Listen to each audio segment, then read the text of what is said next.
are we in for it today? Final weekend, new story to play.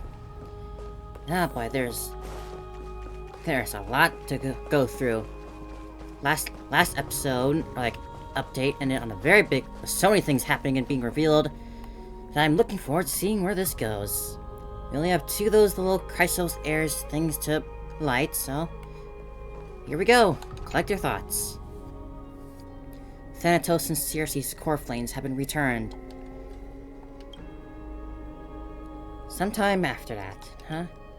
The 12 constellations hover above, overlooking the vortex of Genesis. They embody the 12 Amphorian deities, fate, foundation, creation, and calamity of this world. Now, 10 among them have fallen, their core flames return to the origin of Genesis.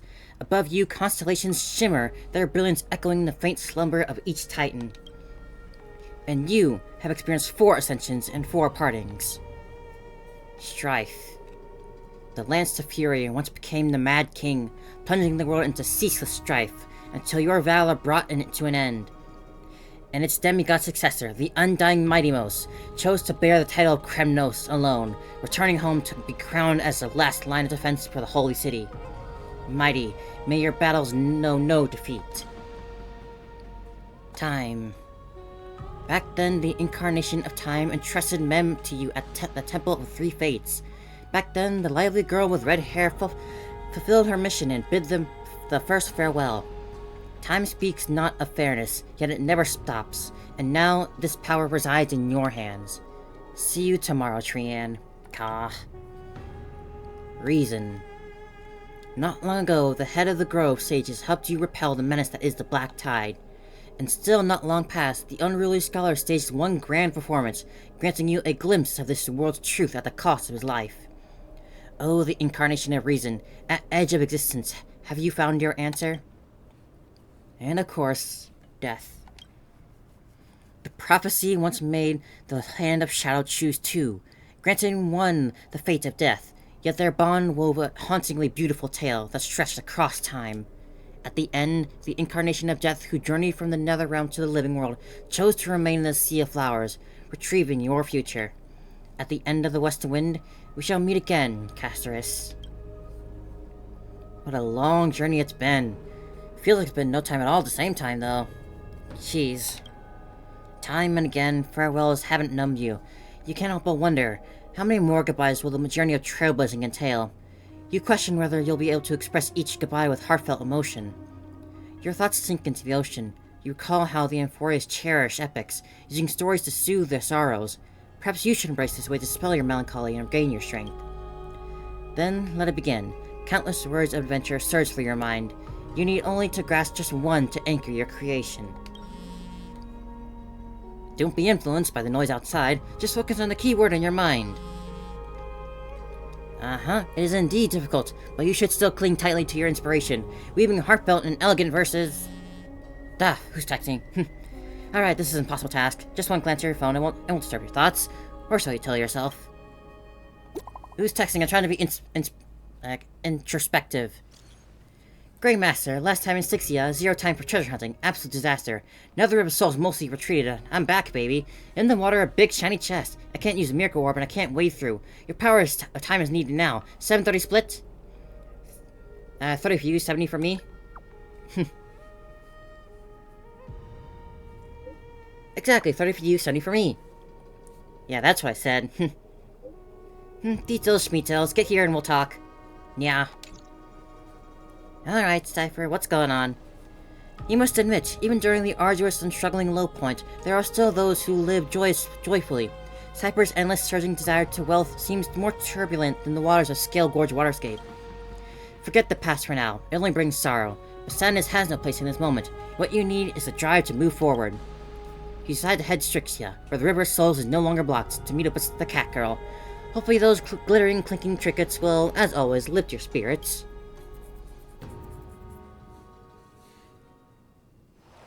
What'd you find, Cypher? What'd you find, girl? Styxia's moonlight is so beautiful. And the River of Souls is so quiet. It's like everything that happened was just a dream.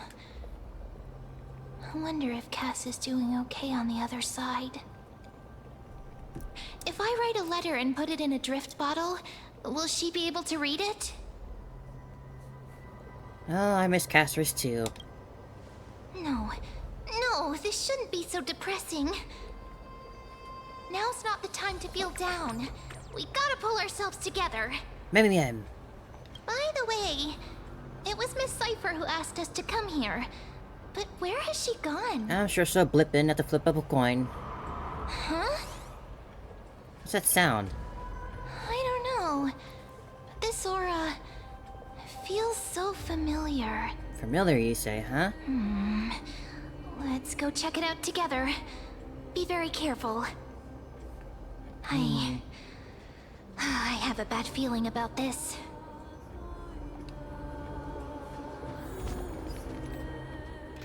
I found this Don't be combination to nervous. work kind of well, actually. Huh.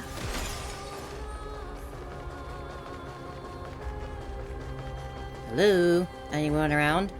Hey, what's that on the ground? Should we pick it up? Careful, careful. It's a piece of black cloth. That's not a good sign. Now, where have I seen this before? Flame Reaver. What? How could they be here? They seem to be prepared whatever they want to be. Mimi! Look out! Oh shit, he's right here. Hey man, how you doing? You want the pink pumpy, don't you? What? Now I'm sad. This isn't the time for jokes. Let's try our best to deal with them for now, and we'll slip into the past with time's power as soon as we can.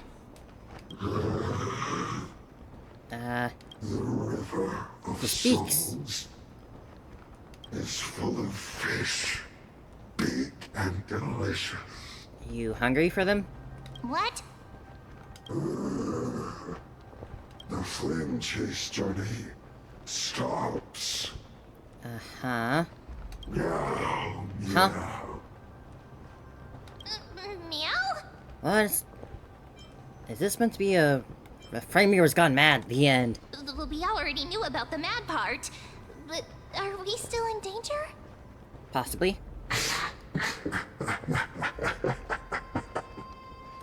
Oh, so you, Cypher? I didn't know you could disguise yourself, Cypher.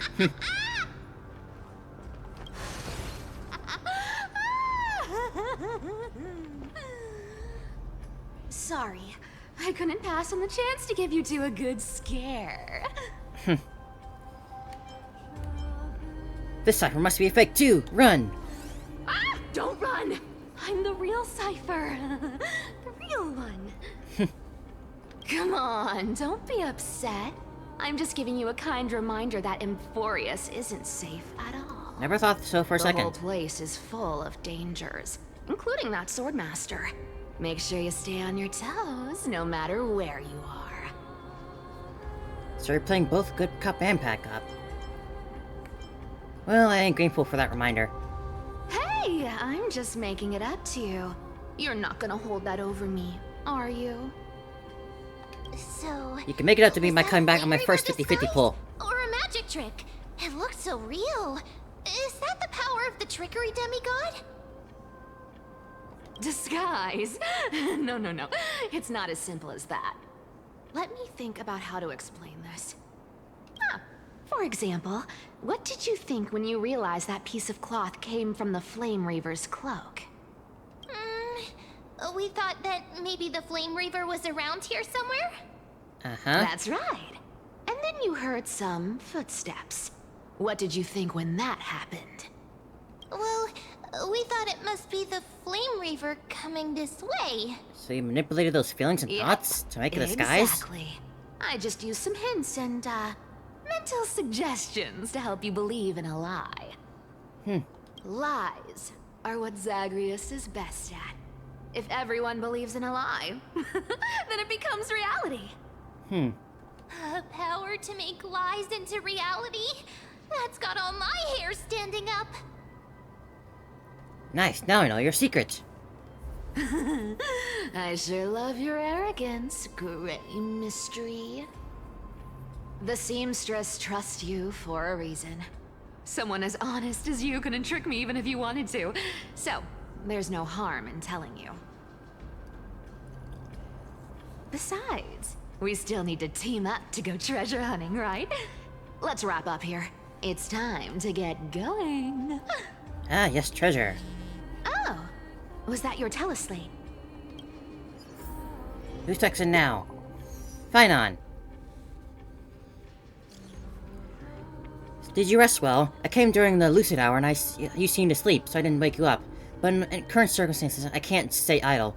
Feel it's time to continue our training. Let's go to the grove, shall we? Aren't you a popular one?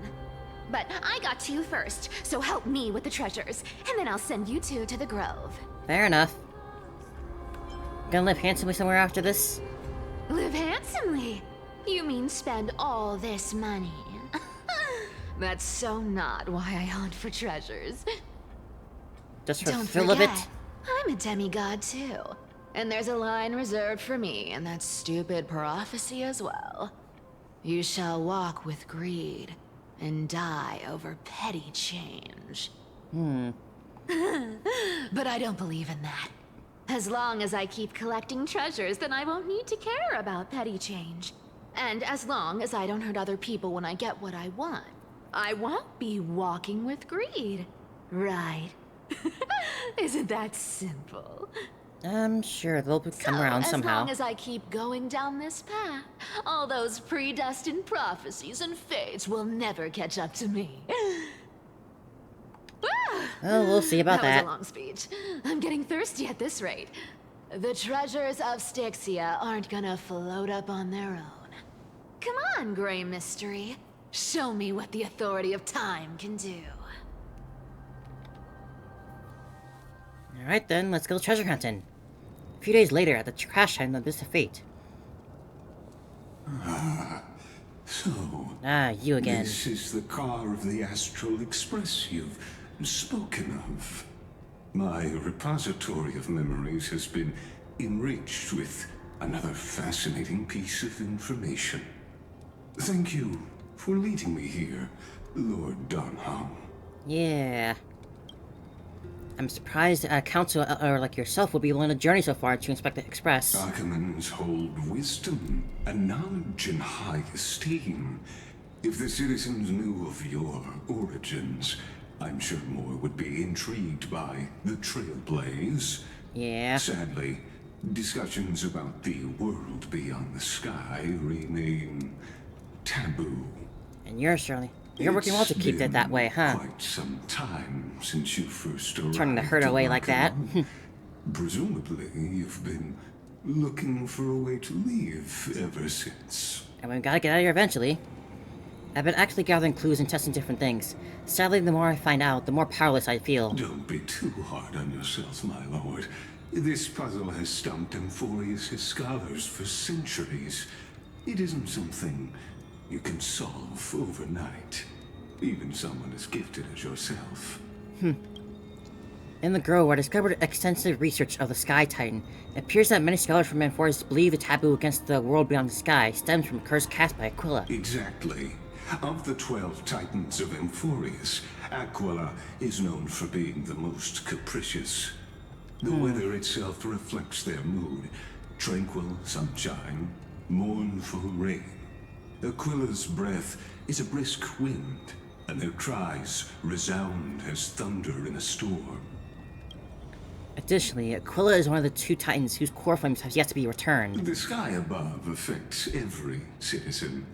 It's clear that Lady Aglaya's decision to confront Aquila at the end of the Flame Chase journey was a carefully considered strategy.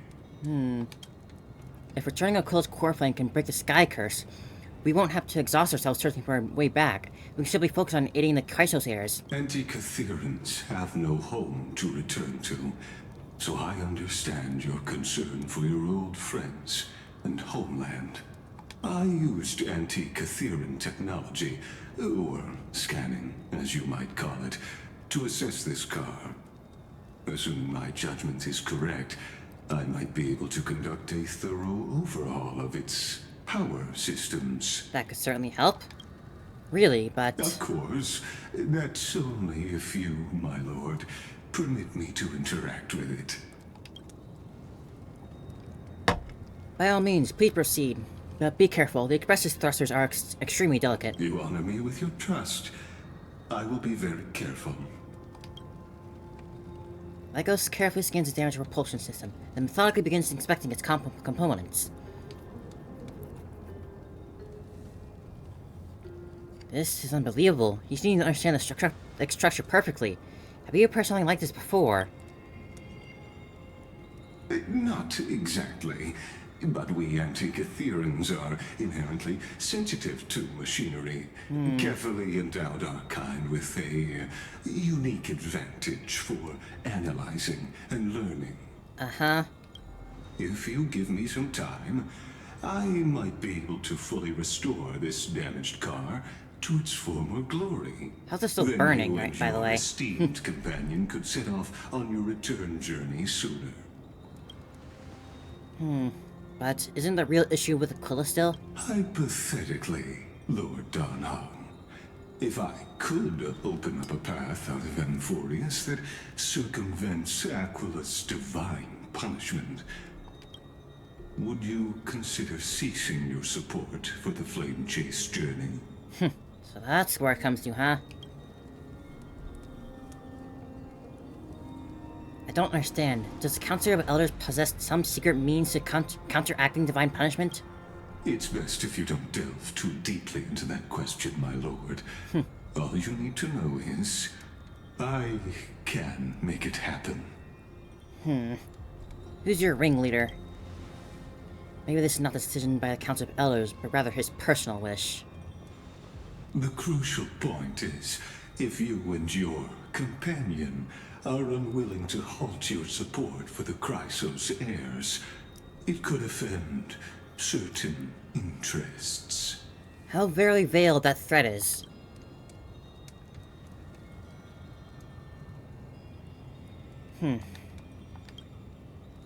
Forgive me, Lord Lygos, but I must be frank. When visiting Downcloud, I received the records of many Council Elders. Among them, only your background was nearly blank. I'd like to accept your goodwill, but given such a mysterious background and motives, anyone cautious would have doubts. Your prudence impresses me, just as expected. Oh, here we go. Are these people a trap? Is that why you accompanied me here? Please don't misunderstand, Lord Donhong. As the Theoros, I have no allegiance to their plans, nor am I obliged to obstruct them. Of course, you I can just am help neutral. them. Out of respect for you, I hope to offer a peaceful solution to ensure the safety of you and your companion. We can fight. 1 against 4 then. Just to confirm, if things turn ugly later, will you help? I will not. As I said, I remain neutral. For now. Are you asking this because you plan to refuse my offer and continue supporting the Chrysos heirs? Yep. You weren't wrong about one thing, Lord Lygos. Indeed, we must try to return to our companions. But our companions now include the flame-chased Chrysos heirs. The Nameless cannot and will not ignore the fates of our companions. So I see.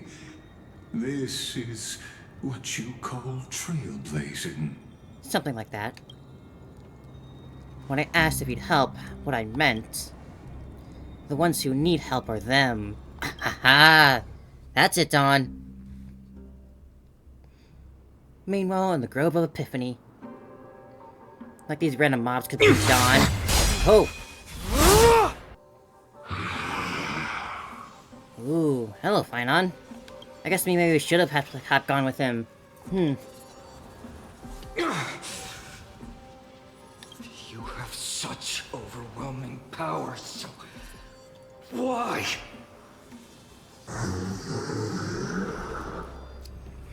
Answer me. Why do you stand in her way? Why do you want to take the core flames?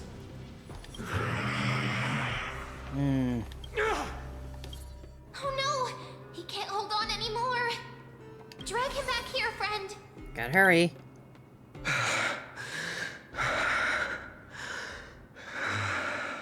You doing okay, Finon? Are you okay? I'm okay. I can handle that kind of hit now. But a few months ago, that would have knocked me out. You're getting better, champ. If I passed out, that would have been hit. Well, that's why I made sure you were well fed and rested on the road. Thanks for the help. To face Aquila and other potential threats, I must sharpen myself with the most aggressive methods. Even so, it's impressive you thought of this training method. Ah, so that's what it Battling the was. phantoms of the past in the River of Time? It's just like the hyperbolic time sanctum that the bards describe. Excuse me. It's Hyperbolic, working pretty huh? well, wouldn't you say? But combat isn't just about strength and skill. Does time also run slower in the also need the hyperbolic right chamber? weapon. Here. Compared to that guy's weapon, mine feels like I'm swinging a lump of iron. I can't tell you how many swords I've gone through since the training began. Why not get a Kranatos to help? Don't worry, I've already arranged that. Of course I need him. You need a good I asked him weapon. to make a suitable divine weapon for me. It's a little embarrassing to say this, but in order to help me, he deliberately turned down all other business. It is in important order. Oh, Cartonis is part of this flame chase journey after all. Full of energy. Thinking about how he's been recently, maybe you're right. But, Finon, I've been somewhat concerned about you. Lately, you seem more and more fixated on that Swordmaster in black. That's quite the sudden shift in topic. I've been holding this question in for a long time. You're getting stronger, but seeds of unrest are also growing in me. Don't worry. I wonder why that I'm could not be, wielding little my man. sword for revenge. Why would you care so deeply She's about been Finon to about Mikador's people? trial and understands. Those who can't walk out of the shadows of their past are ultimately weak. Times have changed. The responsibility I bear is both precious and fragile. I wield my sword for the future of Amphorius. I will not let hatred cloud my judgment again and neglect my duties. I believe in you, Finon. You really grown. We'll be there by your side, too. You're right, partner. As of now, I'm not able to handle that Swordmaster on my own. I still need the help of my friends. And there's nothing wrong with that. Every time I say something, things get so serious. I don't want to be the person who keeps bringing the mood down. I'm out of energy for training today. How about we go to the Library of Philia to lighten the mood? They got any new releases? Sure, that's what I've been looking forward to. We deserve to enjoy ourselves after all the hard work. Today, I'm definitely going to. What were you reading before? A girl's little secret. Don't pry. But I'm also... That's the charm of this place. You can find whatever you're into here. The three of us might not be into scholarly books, but we could still spend an entire day at the Library of Philia. I'll be the judge of that. Now, came all the way out here for it, huh?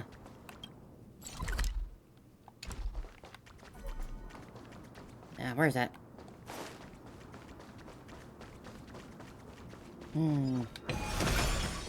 Haven't really been around here since the last time the story took us here. Can I, like, travel faster? Yeah. Here we are.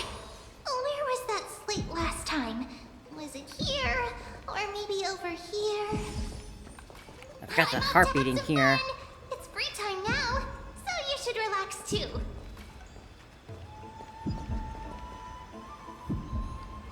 Over the past few months, you've come here more than once, fishing out that small piece of essence from the ocean of knowledge that best suits your taste. You quite believe that Dawn isn't around. No one with there will judge your reading taste. The scroll at hand shows a line of small text.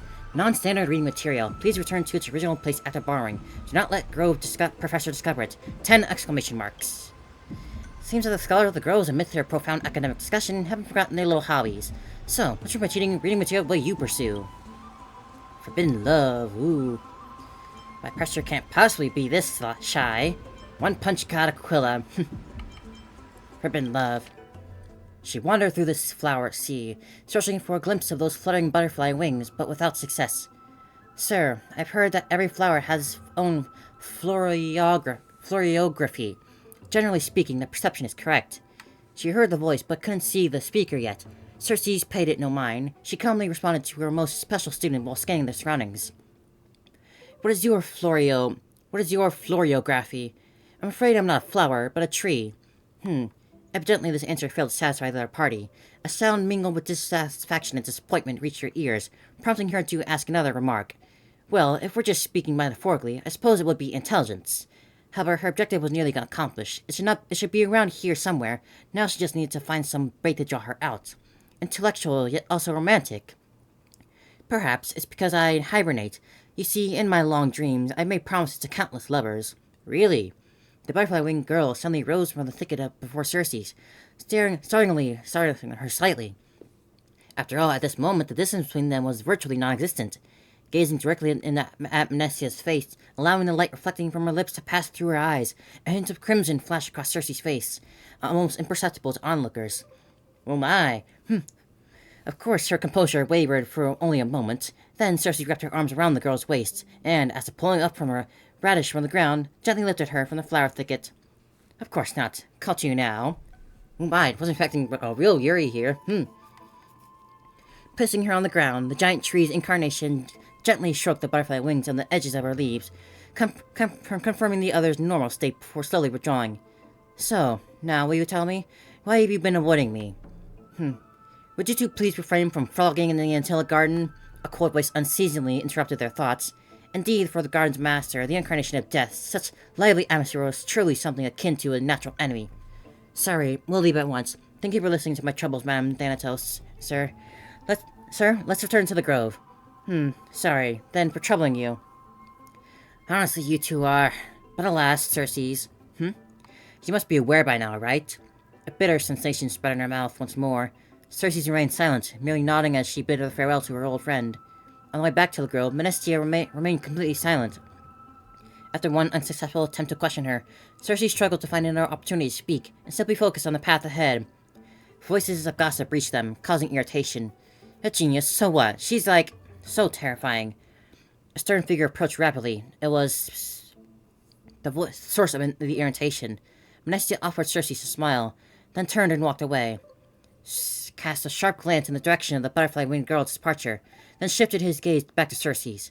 First came perfunctory reports and spiritless small talk, then escalation into arguments that resembled personal attacks. Do you truly understand? I don't need to. Let me be direct, Circe. To romance a student, even your own creation, don't you find that perverse? Pah! Pah! This was the first time the embodiment of reason allowed emotion to govern her mind. The sensation left her on her palm felt as if it was scorched through the heart of a tree. From nearby came the sound of running footsteps, familiar yet somehow strange. Circe wanted to give chase immediately, but the world echoing in her ears tripped her steps. She was indeed somewhat distracted, allowing the girl's image to surface and fade into her mind repeatedly. When her resolve crystallized, the third curtain fall hour had slipped by. The personification of the giant tree approached the gilded chrysalis, cried her beloved's name, then stilled as if she had frozen. The traces left by the butterfly-winged girl who dwelled here were all but erased. Upon the foliate desk lay words, a maiden's first and final love letter. I love you, Circe. I've already received the graduation gift after all, so forget me. Aw, man. Why's it gotta have a... Why a sad ending?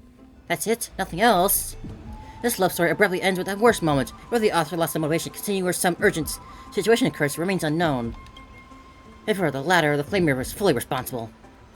How tragic. How tragic it is to leave on a sad note like that. A sad cliffhanger. Now I'll just skim the other ones. Nah. It's finishing this mind-shaking piece. Only one image remains in your mind. The Express, Wilt, and Phone. For young Stellaron hosts, this type of literature remains far too ahead of its time. And this one...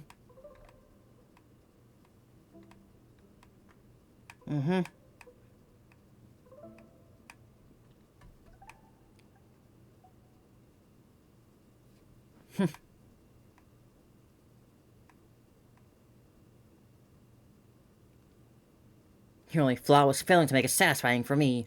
Next episode, Battling Nicator. Next issue on hiatus. Invigorating literature, your favorite. This article leaves you feeling empowered, as if you were the author of the One Punch God incarnate. Sky Titan Aquila, huh? That's nothing. Funny you should say that now. We'll see for ourselves. I wonder what Finan and Mem are reading.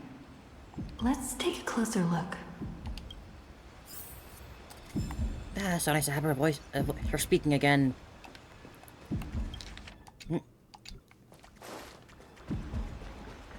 What you looking at, Mem? Month of cultivation, curtain fall hour, a time to feast on grains, but poor time for fishing. Oh, but then again, are there even any spots left to fish in Emporius these days? What you doing? You scared me! Bursting into someone's world like that can really catch them off guard. Well, no more jokes. There's nothing here. I'll go look elsewhere. Fishing, huh? Something's odd about Mem. What are they flipping through?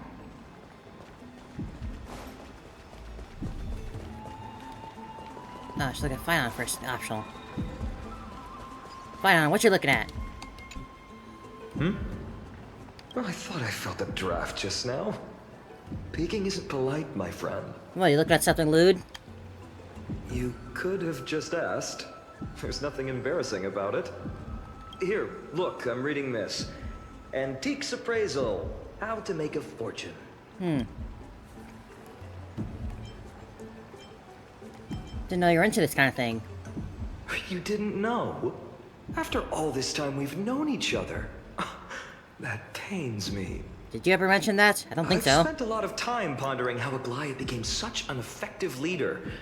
Beyond the intangible qualities like personality and ethics, a major reason is her family wealth. That's the perk of growing up in a big city, isn't it? For those of us in the sticks, luck doesn't come as easily. It's 30% grind, 70% fate. And a lot of luck. Oops, I talked too much. As a leader, you need both integrity and... I mean, integrity and skill. Money! Integrity and money. Alright, Mem, what you looking at? Part 2. What's up, Mem? Oh, these cards are so detailed and fine. Alright. Ruler, Weaver, Tarot? Traveler, Healer. But the interpretation for each card is so long. Do I have to memorize them all? Tarot, huh? You can use them flexibly, just don't memorize. What a coincidence! We meet again. Guess we're fated to be together, huh? Heart. But you must be busy, so I won't bother you for now. Hope your day, every day, is joyful. So suspicious. Not like their usual self. Mem, what you doing? Fishing, tarot? What you looking for, a hobby or something? You sure are persistent. Alright. I'm totally helpless against your charm. What are you guys chatting about? Is this...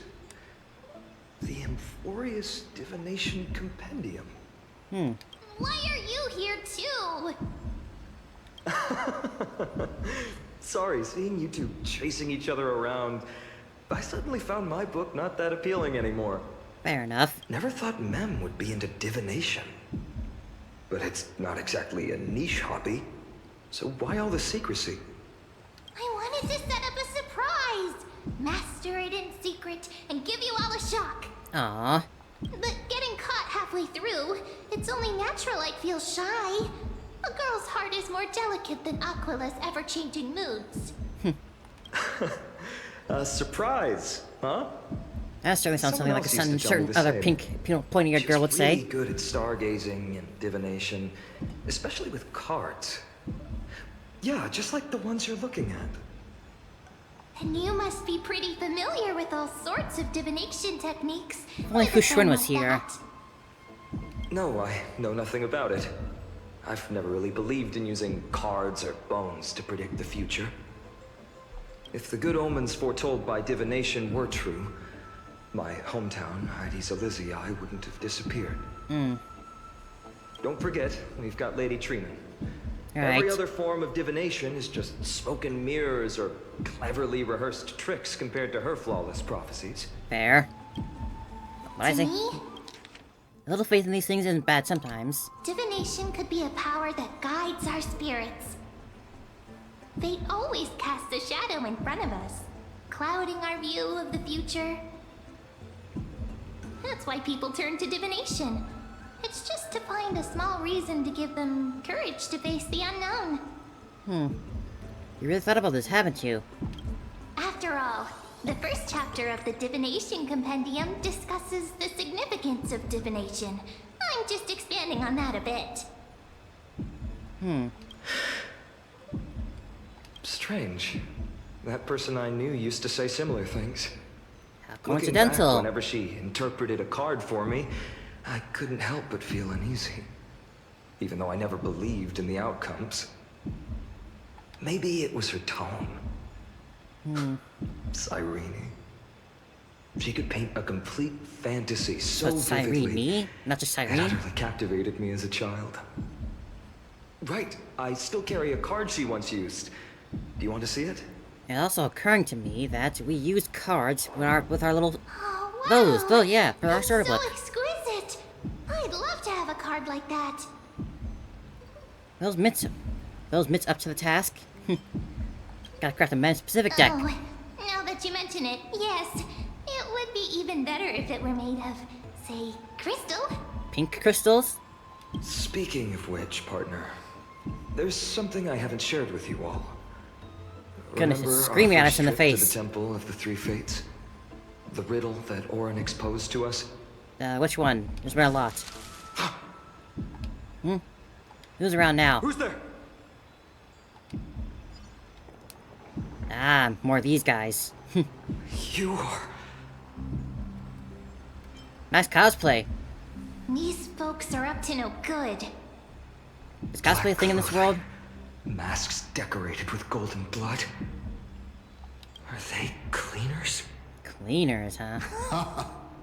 To directly call us by our name, it seems you, Lord Finan, have studied the forgotten history of Amphorius quite thoroughly. What's getting clean? Clothes or cars? Your friend seems quite interested in us. Perhaps you could explain, Lord Finan. It would be the polite thing. Do these regular people We seriously can't think they're let gonna our try and kill a esteemed Chrysos guests heir? pass away without understanding. During the Chrysos War, to combat the Chrysos heirs, several cities formed an underground assassin squad called the Cleaners. And did they ever stand a Their chance? task was to erase anyone with golden blood from existence. Assassination, poisoning, political persecution. They would do anything to achieve their objective. Well, this historical perspective seems biased, glossing over the Chrysos heirs' abuse of divine powers and their blatant initiation of war in order to defame our predecessors. Could you disclose the name of the author behind this popular legend, Lord Finan? I'd hate for the innocent children of Akamar to be tainted by such slanted Something in Axa? narratives. You should have stayed buried in the dust of history. The Citizens' Assembly has once again legitimized the mission of the Chrysos heirs. But as for you, not one citizen would cast their vote for you. Executioners lurking in the shadows. What does it matter? He got real vitriol in his voice. Long since stopped expecting to be understood. People have become too accustomed to peace, and they've forgotten the disasters that arose from allowing generations of the Chrysos heirs. God forbid people want to live in peace and not constant war. Complete nonsense. Did you really travel all the way to the Grove just to have an argument? I enjoy dealing with people as straightforward as you, Lord Finan. You've probably figured out why we've come before you. To get your asses kicked? To fight you won, then let's get on with enough chit-chat. Keep your cool, partner. They've come out of the shadows, which suggests they have something up their sleeves. All right. Let's hear it. What are you hiding? But watch your language and don't say anything you might regret. My shoulders might be sore and my sword a tad dull, but it's still enough to slice off your tongues. Ooh, Finan.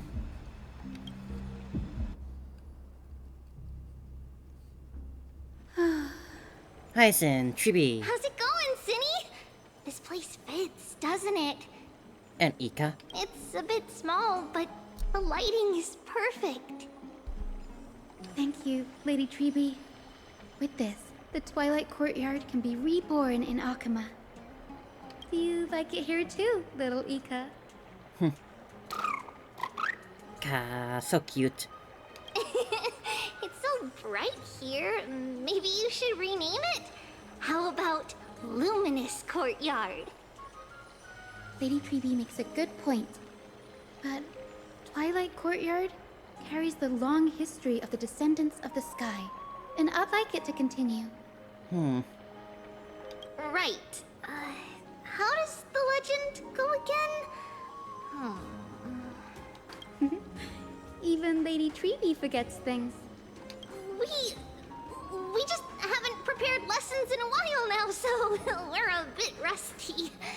I really did want to pull for give us some time Hyacin. and It's just we'll remember. unfortunate placement with like other cool characters coming out in the future. Remember? I want to get Cypher and Chronos Saber, so Firmament, I Volume gotta save up 3, somehow. Section 5. With Celiosi, the Day Thunder Knight, striking down the Eye of Twilight, the divine war between Nikador and Aquila, which spanned centuries, came to an end. Day Thunder Knight. That sounds cool. Thereafter, the Skyfolk gradually declined.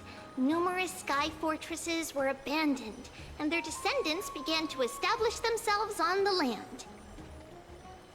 Finally, those descended from Celiosi the Day Thunder Knight were welcomed by the scholars under Circes and established the Twilight Courtyard in the Grove.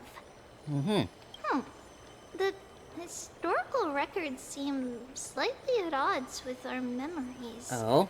But the details from that time have become somewhat hazy to us. Oh, I forgot. For Lady Tribi, history is more than just words on a page. It's something you've personally lived through. She's been around a long time. Little Ika loves listening to the stories from the legends. I'm sure you're also imagining one day you'll be as awe-inspiring as the winged beasts by Celiosi's side. That day will come. I believe it. Just keep growing. Maybe a little more exercising, less flying, more walking. Lord Crediros? Miss Hyacin. Just gotta keep staying and around, Lady huh? Tribi. Good to see you're doing all right.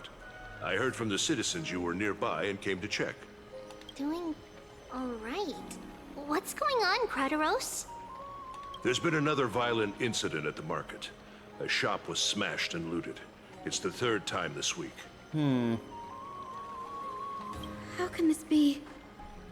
I always thought that with Lady Aglaya here, Akuma would remain peaceful. People will be people. That was true in the past. But these days, forgive my bluntness, her senses may not be as sharp as they once were. Aggie. In my opinion, Malevolent forces have noticed the slack in the Golden Threads, and are now plotting to exploit the opportunity. The Citizens' Assembly just wrapped up. Why is there still unrest? The Chrysos heirs won by only one vote, Lady Treby. From my years of experience, a narrow victory often walks hand in hand with unrest. Trouble! Miss Hyacin! Trouble! Clementine. Take a breath. What's going on? Please! Something terrible has happened at Marmorial Palace! What is it, Doctor? Calm yourself and talk us through. Lady Aglaya! It's Lady Aglaya who's in trouble. Who could be troubling Lady Aglaya? Moments ago in Memorial Palace. Did the assassins get her?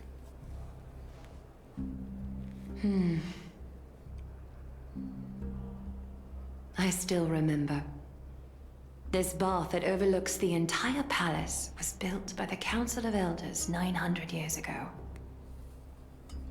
Its purpose was to commemorate the first Flame Chase journey, and to remember the heroes who made great sacrifices for Amphorius a millennium ago. Rules were set then. No one was allowed to enter, apart from guests invited by the Goldweaver. But, I guess, you're no longer pretending to follow the rules, are you, Lady Kindness? Her again, huh?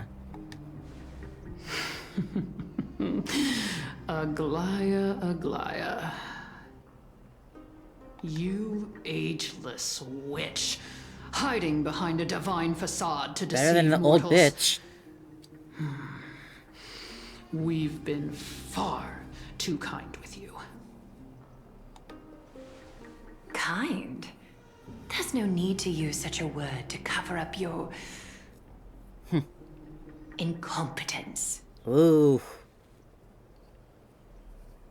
Anaxagoras humiliated all of you before the citizens.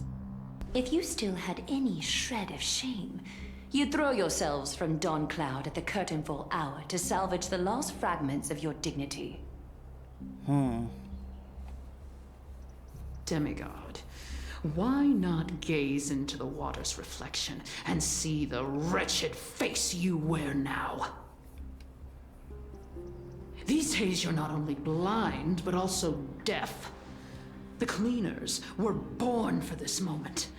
When all orders, rules, and laws fail to restrain you, it's time for the dagger to pass judgment. If you're in such a hurry, give it a try. Going toe-to-toe with a demigod? We're not that foolish. That's why you can only use underhanded The tactics. dagger isn't at your throat, but...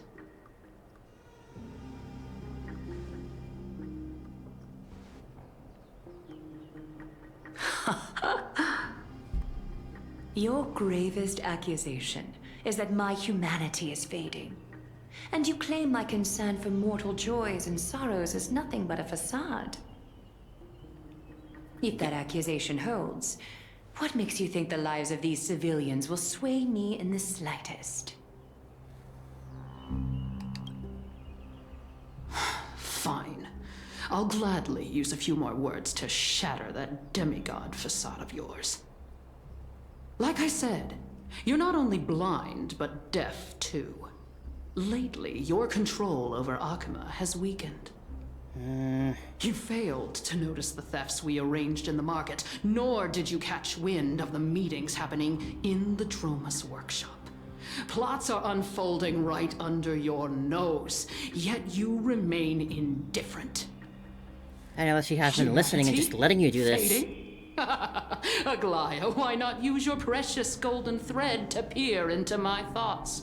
See if the gift we've so meticulously prepared for you can move that cold demigod heart of yours.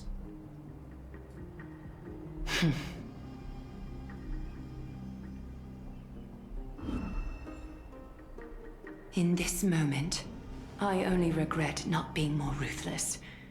Because your evil is beyond cure. You finally figured it out. You have grown dull. I've been holding that image in my mind this whole time to make sure you could see it clearly. I want you to have this knucklebone talisman, Big Sis. I hope it brings you luck every day and keeps you safe from bullies. That girl who can't speak or hear. What if she accidentally lost her eyes too? And you're claiming Aglaia has lost her humanity. You know better than anyone what it feels like to lose your sight. Imagine if 1,000 years ago you, already blind, had also lost your voice and hearing in your youth. Would you still have become the Aglaia you are today? Look at those broken, pleading eyes. How disappointing. We overestimated your cunning. How can we just kill her and get it over with? If this plan fails, we still have dozens of splendid parting gifts prepared. Demigod, would you like to hear about them? I thought I could buy some more time. In these 1,000 years, I've witnessed the fall of 10 titans. From my naive arrogance at the beginning to slowly learning how to guide others.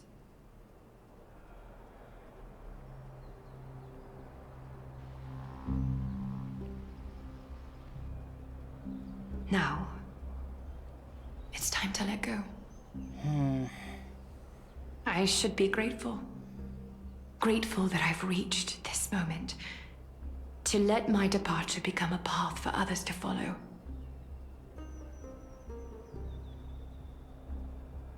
Have I done enough? If I embrace that prophecy now, and sink into the warmth of these waters. That golden bath.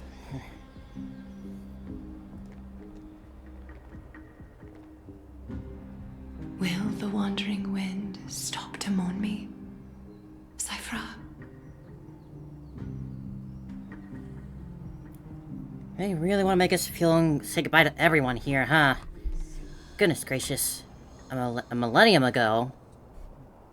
That's quite the leap. Seamstress! I've come cute. as promised. Look at this box full of gold and silver treasures. I bet there's stuff here you've never seen. Come on. As we agreed, I want to buy the most valuable clothes you have.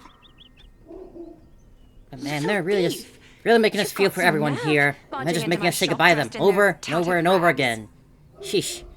Will no one be left? What have you brought? Let me see. Here, take a look. Only the finest goods. See the sapphire? It's even more blue than Fagusa's eyes. Such exquisite luster. I've only seen an ocean's tear of this quality in my mother's treasury. Wait. You've seen one before. And here I thought I'd leave you speechless. What a letdown. It's just an old memory. My family estate all burned to ashes long ago. This workshop is what I built from scratch. Wow.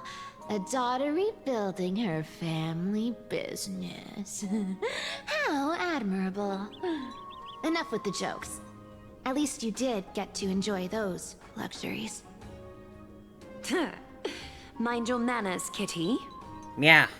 Tell me, Saifra, where did you come from? And how did you acquire these treasures? I won them fair and square in a bet. What? Do you doubt me? Slightly.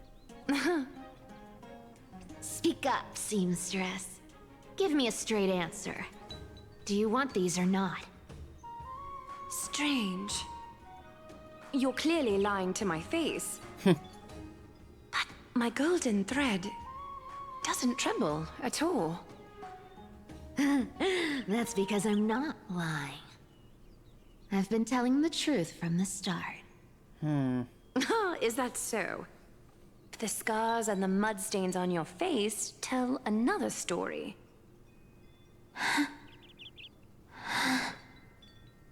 Oh, come on. Can we just do business without all this chatter? Don't worry. I didn't leave any evidence. A little Cypher. It's always cute to see a character in their younger age. How can I trust a word you say when you're so skilled at lying? Dealing with you rich people is such a pain. Always wasting my time. Fine. If you don't want it, there are plenty of others who do. Hold on. Yeah, there Your it treasure? is. I'll accept it. But these alone aren't enough to purchase the Gold Weaver's finest clothes. No. That said, I do have something that would suit you perfectly. Oh. What do you have in mind? Look. Come a bit Ah. closer. Oh, it's shimmering gold. Absolutely stunning. And the wings on the shoes. These golden boots. What god are was the that? Gold Weaver's Hermes? greatest treasures. Was he the one? Though not as valuable as the most precious gowns, they hold a magical power. Legend has it that Zagreus blessed these boots, allowing anyone who wears them to move swiftly and silently. And you're giving that to a thief. Put them on, Cyphra. Then don't get caught again. A face as lovely as yours deserves better protection. Aww. You rich folks just love sticking your noses in everything, don't you? Well, I'm taking these now, so don't get any second thoughts.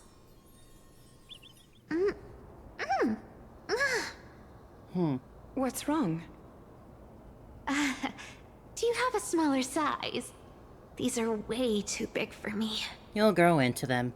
Well, I suppose you'll have to grow into them.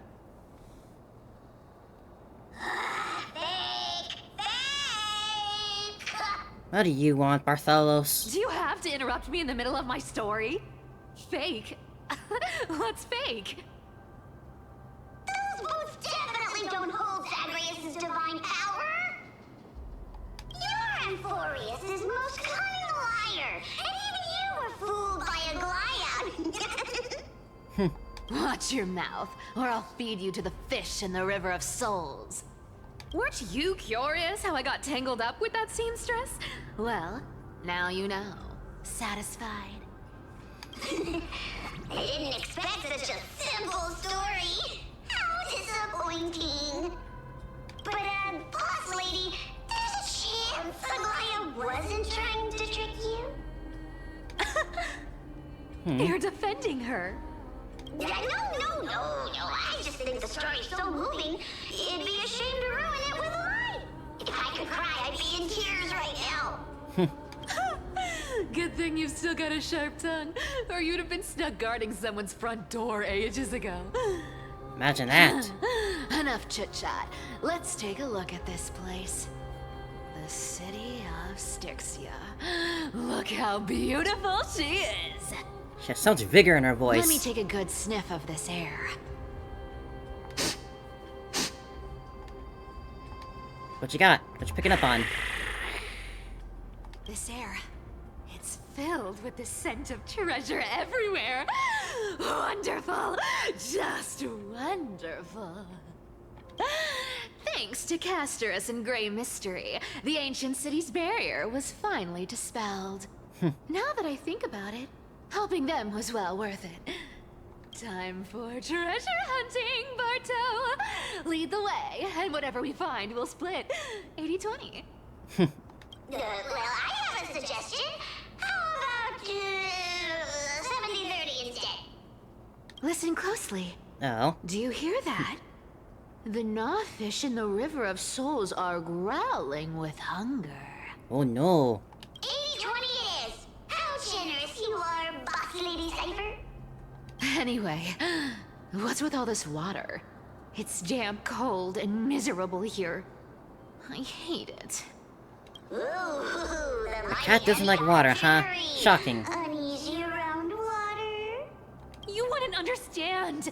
The people of Dolos are talented in many ways. Just, not in swimming. Why don't we have a race? Long distance, sprint, or laps? Take your pick. What's got you so worked up? Relax, relax. Who would have thought the fearless Lady Cipher was afraid of water? I think she's a cat. Cats hate getting wet. What's so hard to understand about that? Now, hurry up and figure out a way across. Or I might have to reconsider our split. Don't rush me. Let me take a look around. Got it. Let's use that thing. Come on, follow me, boss lady. Not a good imitation. Imitation? I'll play along. Let's see where this goes, Bartolos. Ah, so we're doing the fake, huh? Tell me, how did you hunt for treasure when I wasn't around, boss lady? Trying to trick me into saying something. Not a chance. You're as sharp as ever. Cipher! So, Princess Homebody, can I have a look at your big scythe?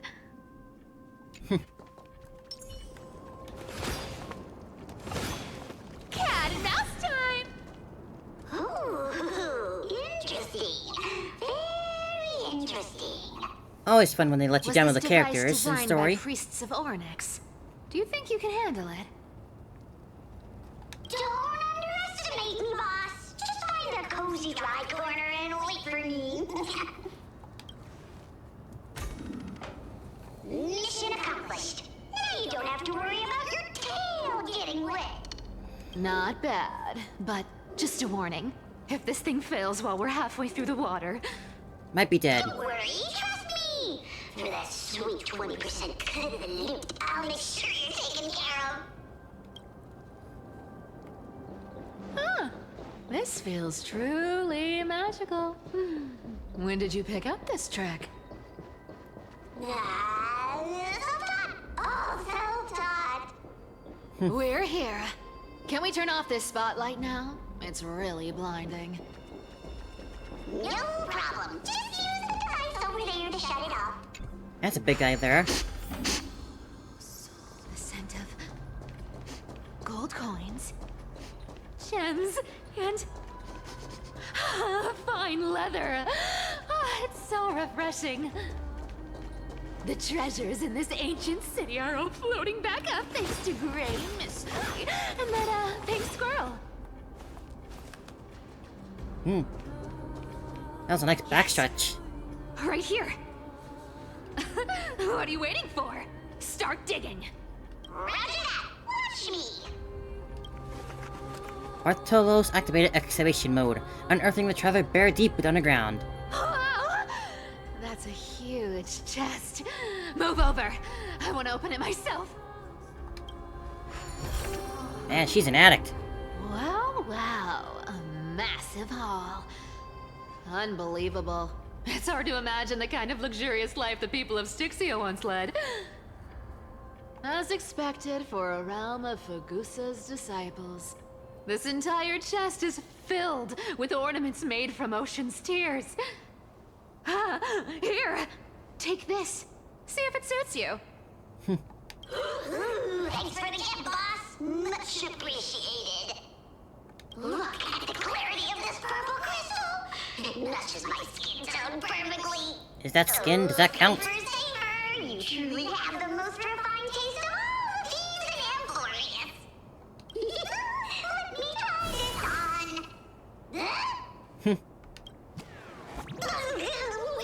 Where is my treasure? How long have we known each other? I can't believe you still fall for this. This is... How could I have forgotten about this? I'll believe it as true, and the lie becomes reality. The demigod of a living trickery's troll this one divine is. gift. Far more practical than any golden thread or teleporter. Alright, enough fooling around. Here's the real thing. Lead the way. Cipher rules! I've already pinpointed the next trove of treasure! Starting navigation. Boss lady, we're set to make a fortune this time! Got any plans on how to spend it? Of course. Spend nothing. Have you forgotten my silly prophecy? Isn't that like... Hand? Once activated, this thing makes a racket that can be heard for miles. It's just too stupid.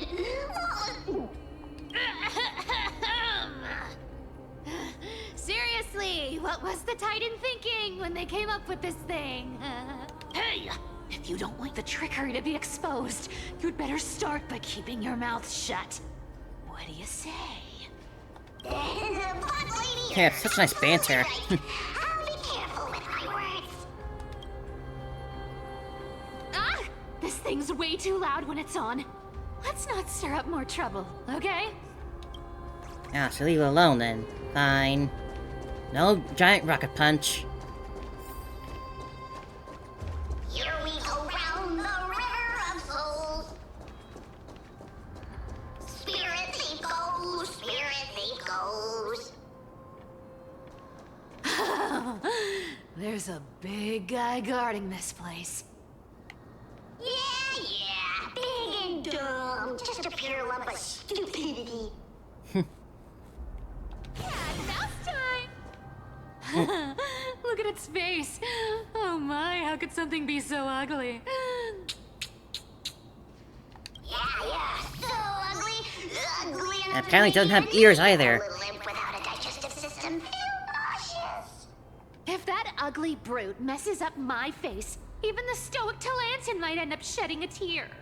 Indeed, that would be heartbreaking. Clearly, running away is a sensible choice.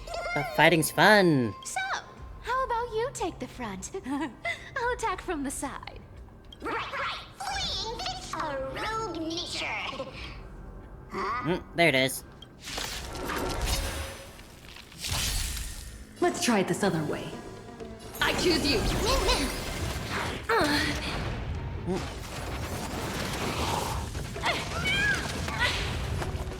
Alright, Cypher, what do you do? Minor damage one enemy. High chance to decrease one enemy and adjacent target's damage dealt, and increases Cypher's attack deal quantum damage to one designated enemy and minor to adjacent. Interesting. A giant magnet. This cat will pick it up. Interesting. Life is not as wilt here. Found me. Whoa. You just don't learn. May the foul stench dissipate both body and mind. It must be pure. That hurts. Something fishy. Just you wait. Here's the deal. Don't fight too hard so I can go home early. Let me have a go. Yeah. You can't run. Life is not so as you wish. Alright, let's wipe these things out. Embrace a new life.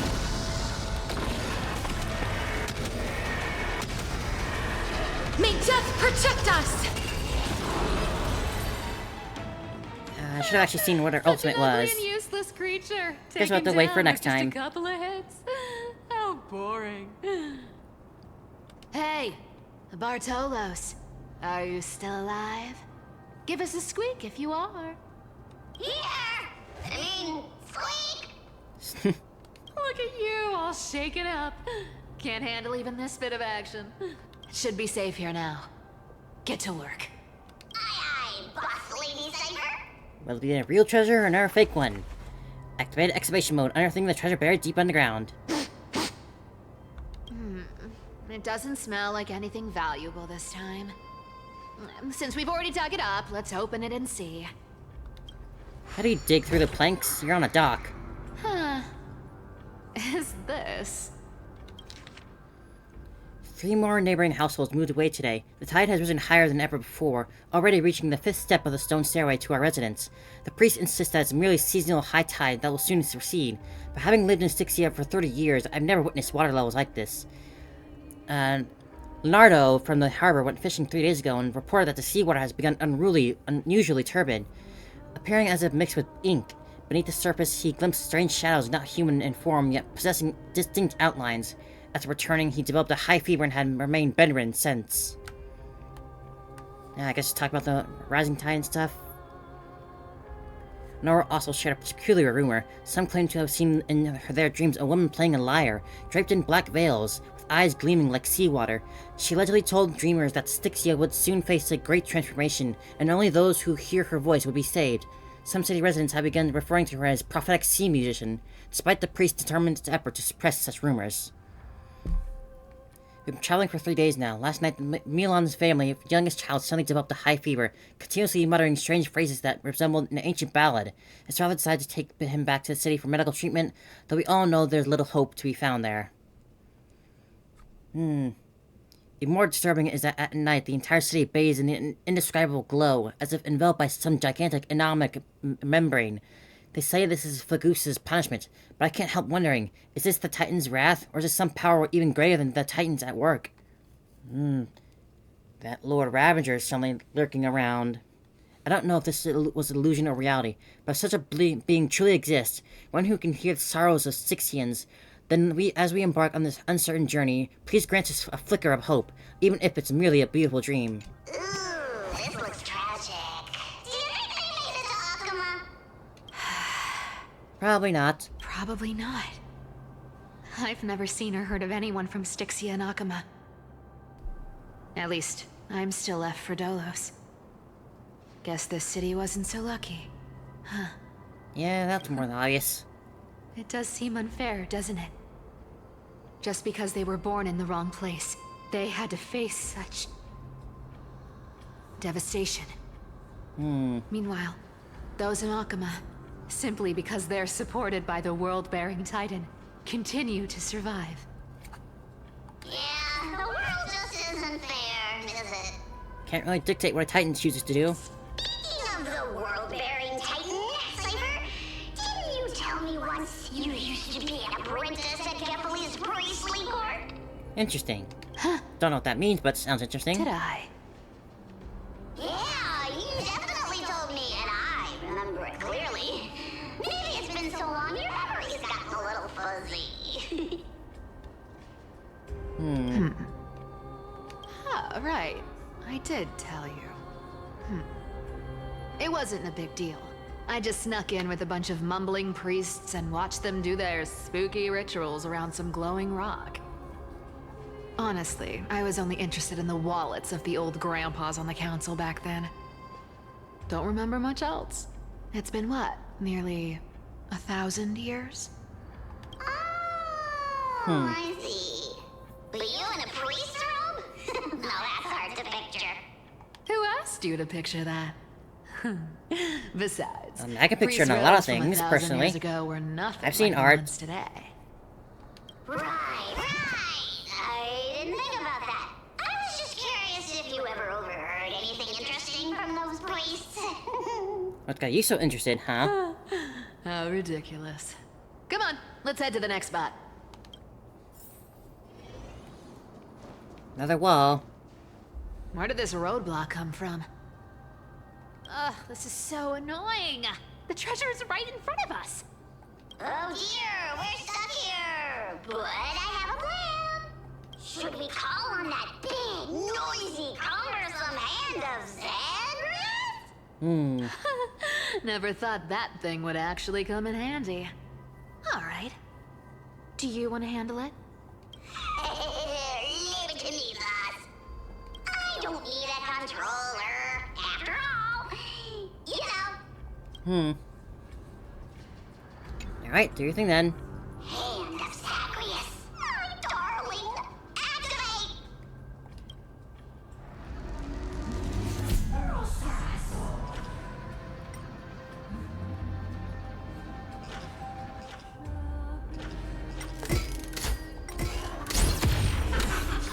Self-criticism. Looks like a charm. Not bad. However, I still don't see how this ties into trickery. Let's go to the next room. Hey, slow down.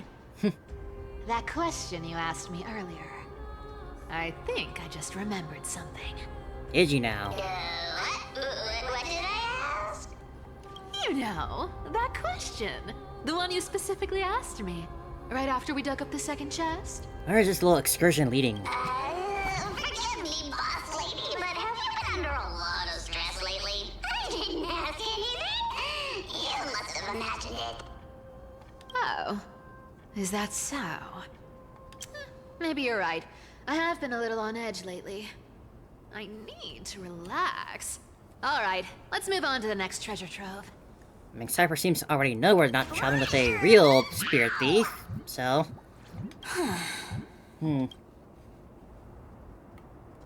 Twinkle, twinkle in my chest, how this core flame is the best. Wow, when it comes to singing, I still sound better than you, boss. I think it's a lovely lullaby. This scent feels like something incredible is buried here. Incredible indeed. If even boss lady says so, how could I not be excited? Do I need to give instructions here? Get digging. Yada yada yada. What? Ah, one of these things. Oh, isn't this a golden scapegoat? Interesting.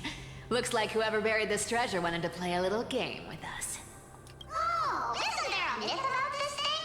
Those who feared fire became sheep. Those who did not became human. Sheep, humans, whatever.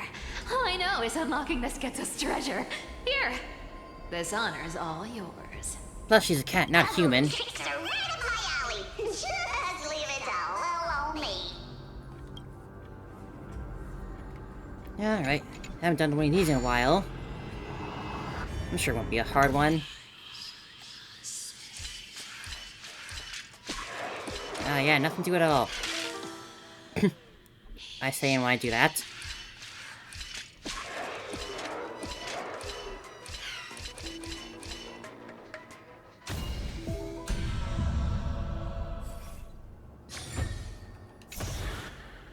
Told you, nothing can stop me. Cypher, it's your turn now. She's observing. Stop. Stay there, and don't turn around. Huh? What do you mean? He turned around. I told you, don't move.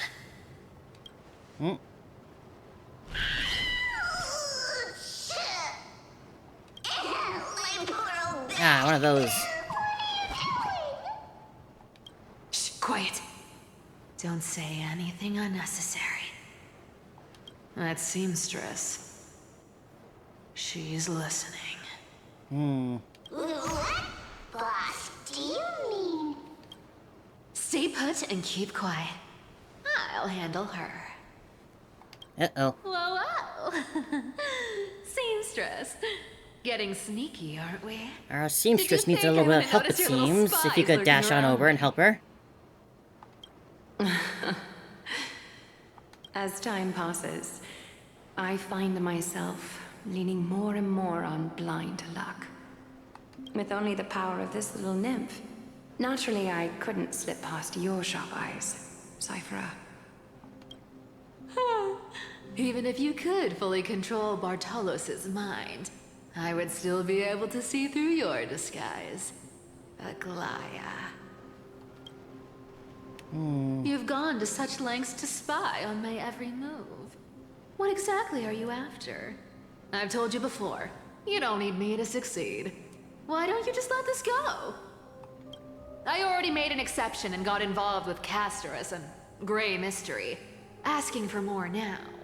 Isn't that pushing your luck a bit too far? I'm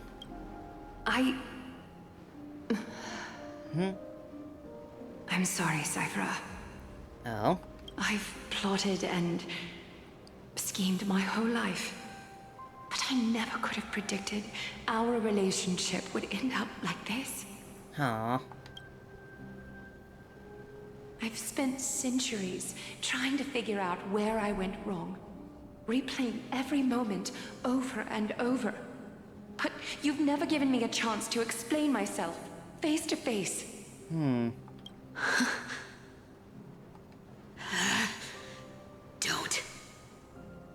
Don't talk to me like that. You know I can't take it.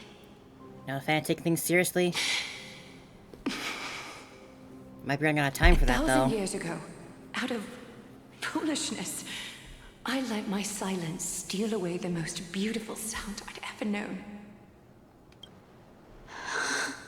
My silence. So this time, I must say this to you, even if it's all in vain. I need you, Cyphera. The Chrysos Heirs mission needs you. The finale I've delayed for far too long. It's finally here. Glaya. Whatever resentment you still hold against me will fade once I'm gone. Please, come back to Akama. I'm begging you. Without you, they don't stand a chance. Cypher's really that important, huh? I'll think about it, seamstress. But stop watching me. Unless you want to lose me for good. Don't worry. As much as I'd love to hear your voice again, to see your face, it seems that chance will never come. No. Goodbye, Cyphera. That's the last message if I've ever heard one.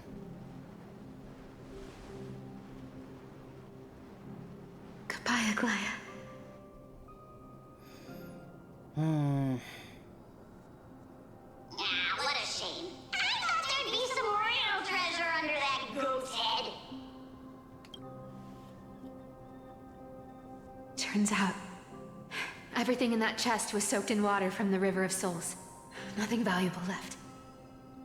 Those relics were once priceless. But time has eroded away all that they once were. Is this your petty change? Hearing that from you makes it sound so sad.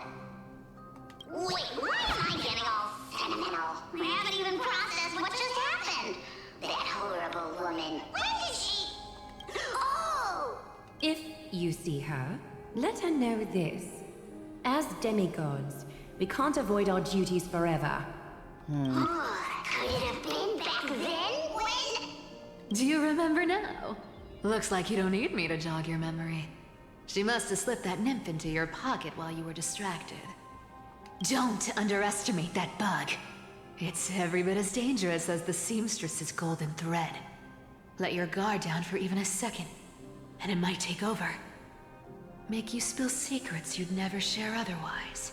Whoa, that's like some brainwashing monster straight out of the Black Tide!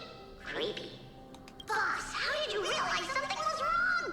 I'm curious. What exactly did that nymph make me say? Actually, it gave itself away very early on. Speaking of the world-bearing titan, Cypher, didn't you tell me once you used to be an apprentice at Kefali's priestly court? We've been partners in crime for 1,000 years. We've talked about everything there is to talk about. Except for that one experience at Dawncloud. I never told you about that. I absolutely wouldn't have shared that with anyone. But, boss lady, there's a chance Aglaya wasn't trying to trick you? And as far as I know, the embodiment of trickery despises that golden thread which forces people to speak the truth. You'd never defend Aglaya. Isn't that right, Zagreus? You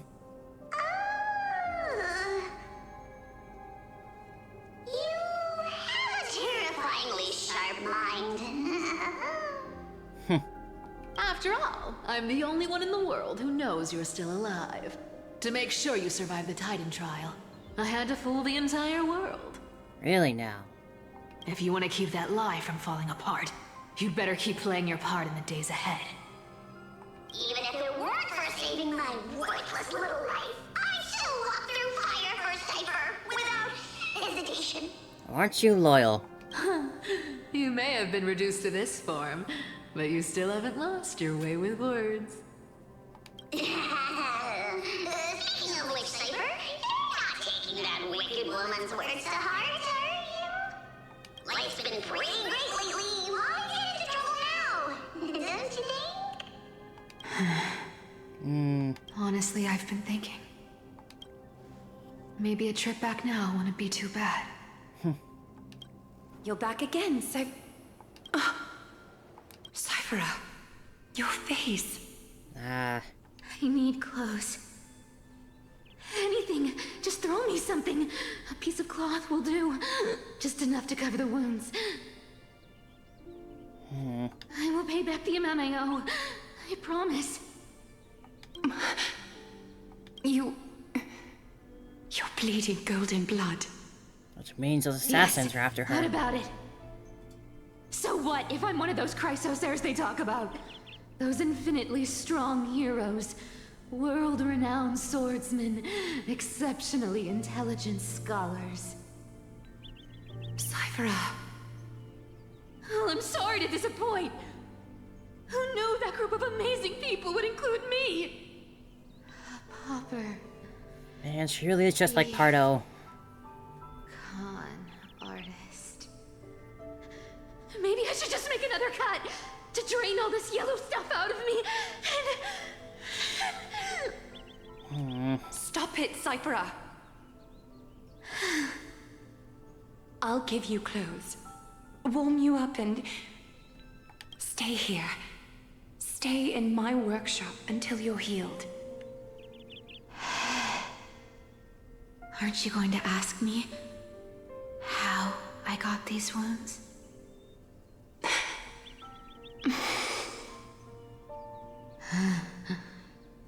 Right. What's the use? I'm so good at lying. Even your golden thread can be fooled. If you can't verify the truth, why bother asking at all? I don't need to ask. Nor do I need to use the golden thread. I know everything you do is for survival, at all costs. Stay here. You won't have to deal with the cold or go hungry again. Stay by my side, and you can start putting yourself back together. Aren't you worried I'll ruin this place's reputation? Or that I might sneak off with your precious clothes and sell them? I wouldn't have invited you if I were worried about those things. Glaya. You're weird, seamstress. She cares so much. You know, they say a child who often lies remains a liar for life. I've tried not to become a liar, but honestly, it's just too hard. I'm close to giving up. What makes you think I won't disappoint you? Because I can feel it. Not with the power of a demigod, but with the heart that beats in my chest. You love this place. That's why you keep coming by, but also why you hesitate to stay longer. You worry you'll tarnish the Goldweaver name. After taking over Nestia's divine authority, I became used to letting the golden thread distinguish sincerity from falsehood.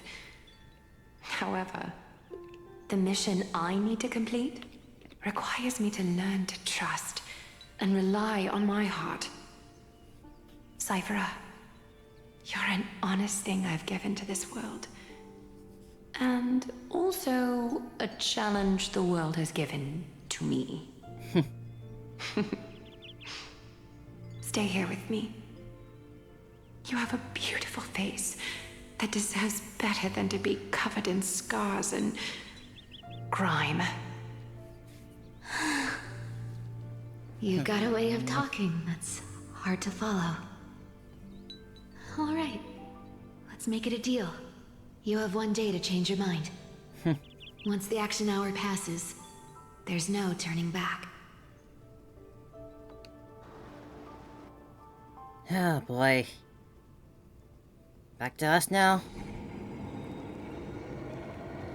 Radahn. These folks in black are not responding to provocations, nor do they seem intent on fighting. What exactly are they waiting for? Pressure. Fear. Planting seeds of anxiety. It seems this is the strategy they've chosen. Since they know they're weak. Huh. An organization that sees it as their mission to eradicate the Chrysos heirs. I read some chilling accounts. Stories of the cleaners using alchemical arts to implant fragments of memories into their successors, ensuring both identity and hatred live on. From what I know, these stories are true. The kindness we know today, strictly speaking, That's is messed the up. 27th kindness. Objectively, the rise of the cleaners was both inevitable and necessary. Yet, their ruthless and twisted methods earned them nothing but disdain and condemnation from history. And still they endure, an organization persisting through time, now working tirelessly to obstruct the flame chase. Are they truly so terrified of the era noble the Chrysos heirs strive for? Even in these crumbling end times, there are always those who find ways to profit from the chaos. Yeah, you're right about that. To ask the vested interests to abandon their status, wealth, and ambitions in this world for a distant ideal may be no easier than creating a miracle. I wonder where they are right now. If they're targeting me, she definitely won't take their notes either. I hope all's well. Ah, hey man. Is that Lord Kranatos? There you are, Lord Donghung.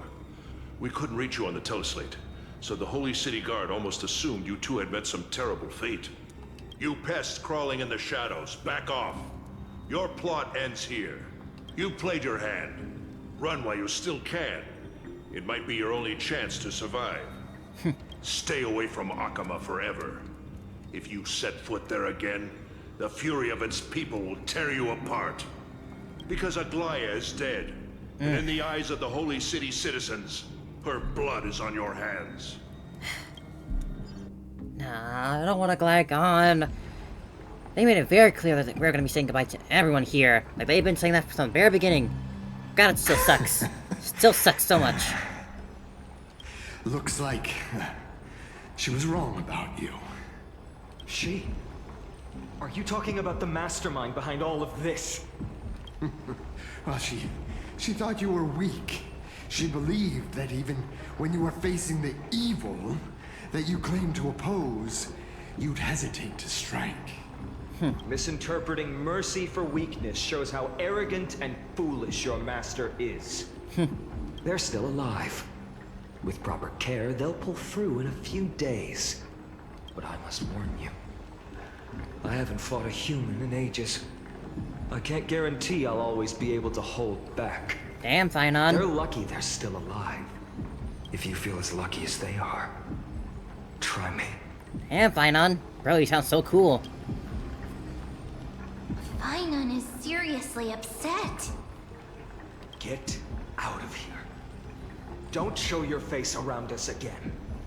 If your master wants to stop the Flame Chase journey, she'd better bring an army that makes Kremnos at its peak look like child's play. I've said it more than once, Lord Finan. We're not here to start a fight. Well, you're just here to send a message? We came only to ensure you weren't anywhere else. Nah. While you were unaware, we already accomplished our mission. To buy time. So, Lord Finan, until next time. Don't trip on your way out. Are you okay? I'm fine. Anyone who uses innocent lives as bargaining chips has gone too far. But they're after the Chrysosairs. Do they have a chance even? I guess the opposition within the Council of Elders is still desperately fighting to obstruct the flame chase. If the conspiracy is exposed, they'll be hunted down in the Holy City like rats with nowhere to run, no matter where they hide. Telesleigh. What's going on in the group chat? Global announcement. Due to force majeure, the World Round Web operations will be temporarily suspended. Please stay calm and remain in your homes.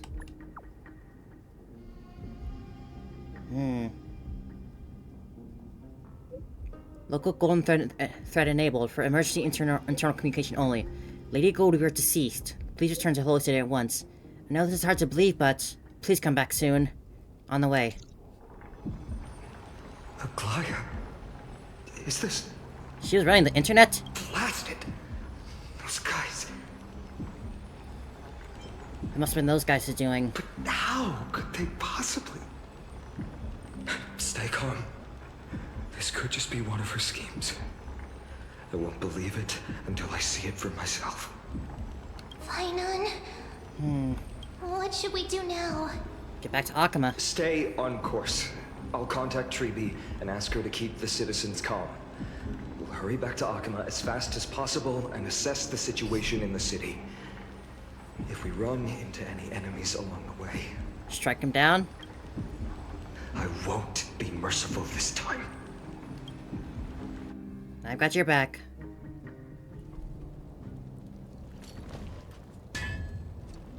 Cartonis?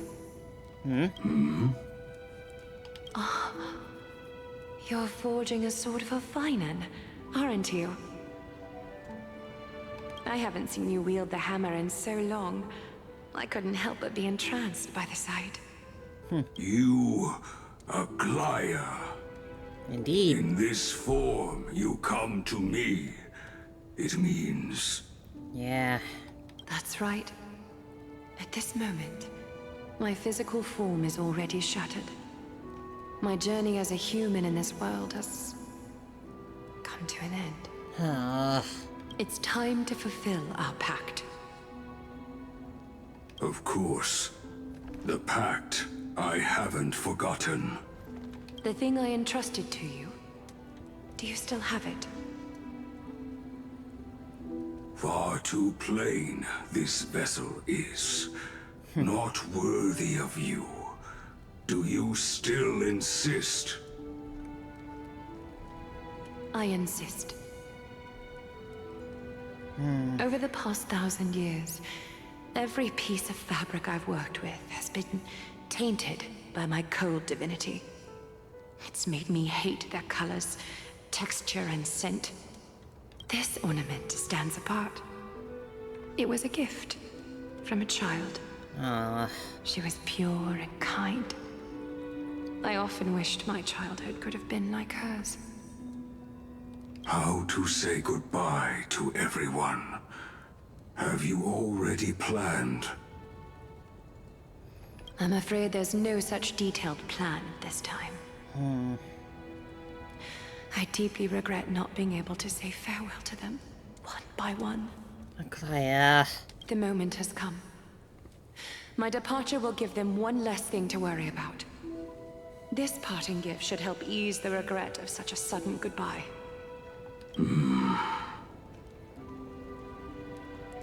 Invented for the Titans, Kremnos' soul-forging technology was. Though divinity it retains, filtered out, the remnants of humanity will be. So she's forging herself into Finan's blade? Is that what you want, Aglaya? You've confirmed this with me repeatedly. Yes, Cartonis. I need you to do this for me. Condense my divinity into this ornament. It might still be useful in the future to help them complete their mission. Selfless until the end. Envy that child. There's no need to. Already lived a grand life your humanity has. That she has. Your praise puts my heart at ease, Grand Craftsman. Now, please, take me through the last tempering that fate has to offer.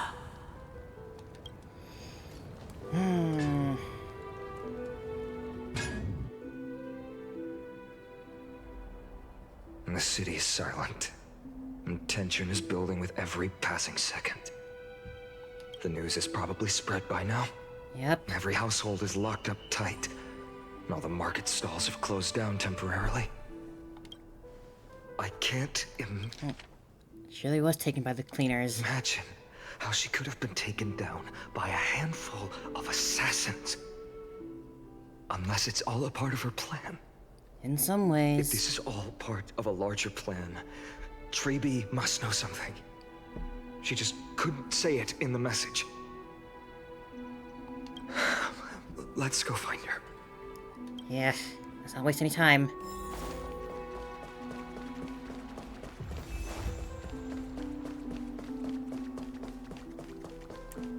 So quiet. Our hearts bleed with yours. Council of the Elders, obviously. So they know it's them. Dan Heng came back before us. Well, maybe he's heard something. Even the citizens know, then. You're back. How's everything? No injuries, I hope? Don't worry. The cleaners didn't lay a hand on us. They were just stalling. Lord Crateros, were you in the city when it happened? What exactly went down?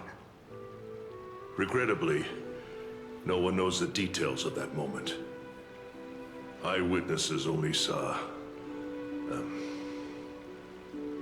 It's fine. Just tell me. Eyewitnesses at the Memorial Palace saw Aglaia fall from the Chrysos airbath. Oh, God. She showed no signs of life by the time the Holy City Guards approached to check. They were too afraid to jump to conclusions. After all, she was a demigod who lived for over 1,000 years, the leader of the Chrysos heirs. Most citizens of the city believed that death couldn't touch her.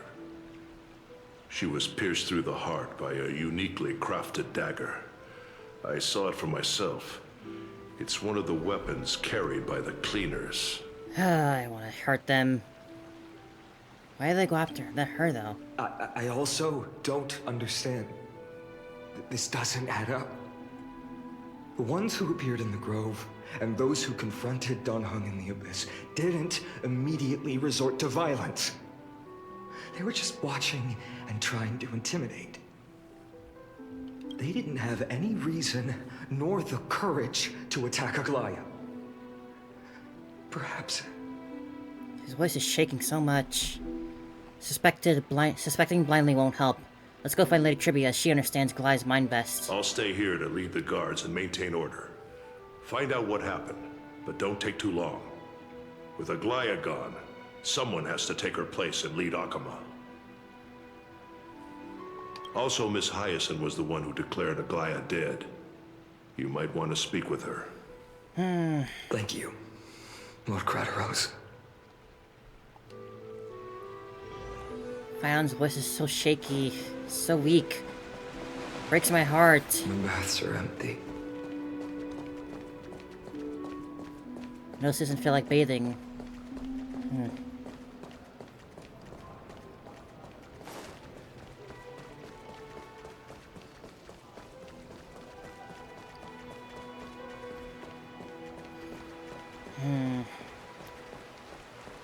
Sign us up.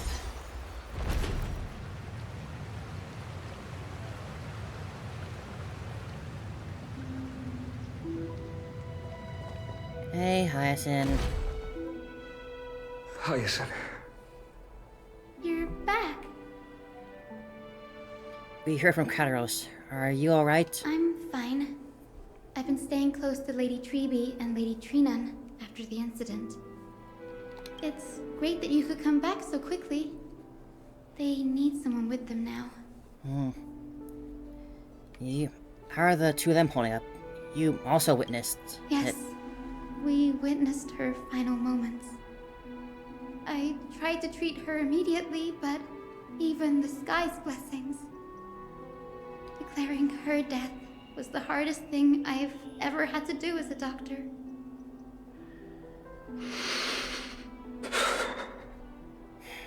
Lord Finan, don't push yourself.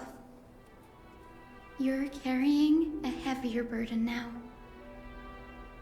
Please, don't fall. It's fine. I can handle it. What I've lost is a mentor and a comrade in arms. But for Treeby and Trian, they've lost a 1,000-year-old bond. I'm about to start shedding tears myself. Like losing a part of their lives. You should rest, Hyacin. You've been awake for a long time, haven't you? We'll handle things from here. Okay. See you later, everyone. Next, we should visit Lady Treeby.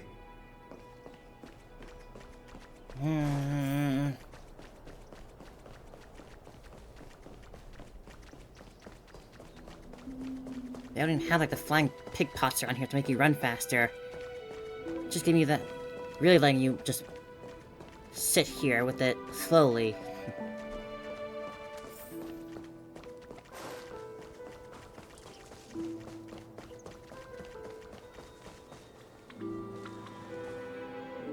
Snowy. Little Gray.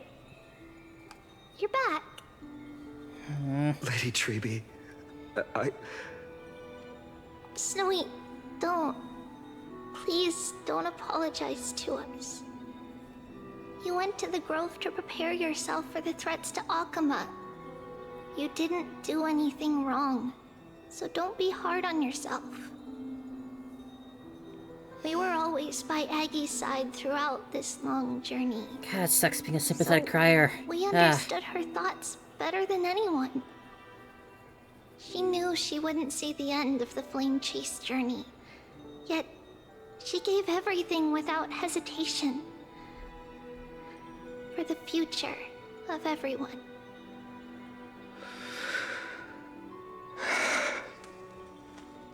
I know what Aglaya expected of me. Right now, the last thing Akama needs is a leader wallowing in self-pity. The scroll over there was entrusted to us by Aggie. She instructed us to hand it over to you when the time was right. I think now's the right time.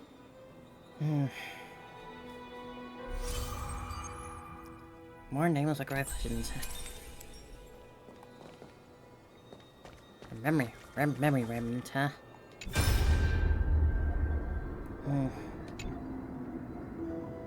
Aggie. So, you really don't have to take the medicine anymore. No need, teacher.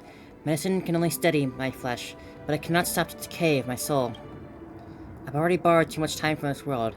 Now, the time is up. Now is the best time for my exit. Please don't cry in my town, teacher. I have a final selfish request. Can you lend me an ear? Aggie. Go ahead.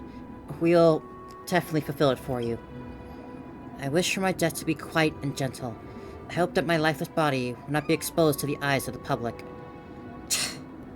Bastards. Teacher, I faced too many changes in my lifetime, but in the pursuit of one thing alone, I remained unchanged for 1,000 years. It's beauty, isn't it? That's right, teacher. Beauty. Aggie, do you think Snowy is ready? 1,000 years ago, when I took up the core flame of Menestia, do you think I was ready then, teacher? Born into this era, we had no choice but to grow amidst the raging waves, not set sail against everything we was prepared. Finon, he will understand. He will grasp the duty I left to him. He's mature enough now, no longer blinded by anger or hatred.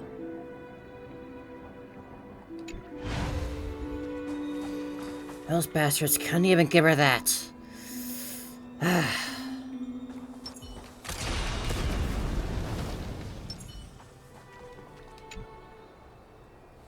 Finon, my humble student, my trusted colleague. As I write this, you are locked in a battle of words with the Council of Elders, fighting for the survival of the Flame Chase journey on a battlefield where the smoke of war is invisible. I deeply regret and feel guilty for hastily pushing you and the Trailblazer into the debate. But please forgive me. At that moment, I could not afford to show any sign of weakness before you, as it would have crushed your morale. I considered the debate a routine affair, assuming I could win merely with the support and experience we'd accumulated over centuries.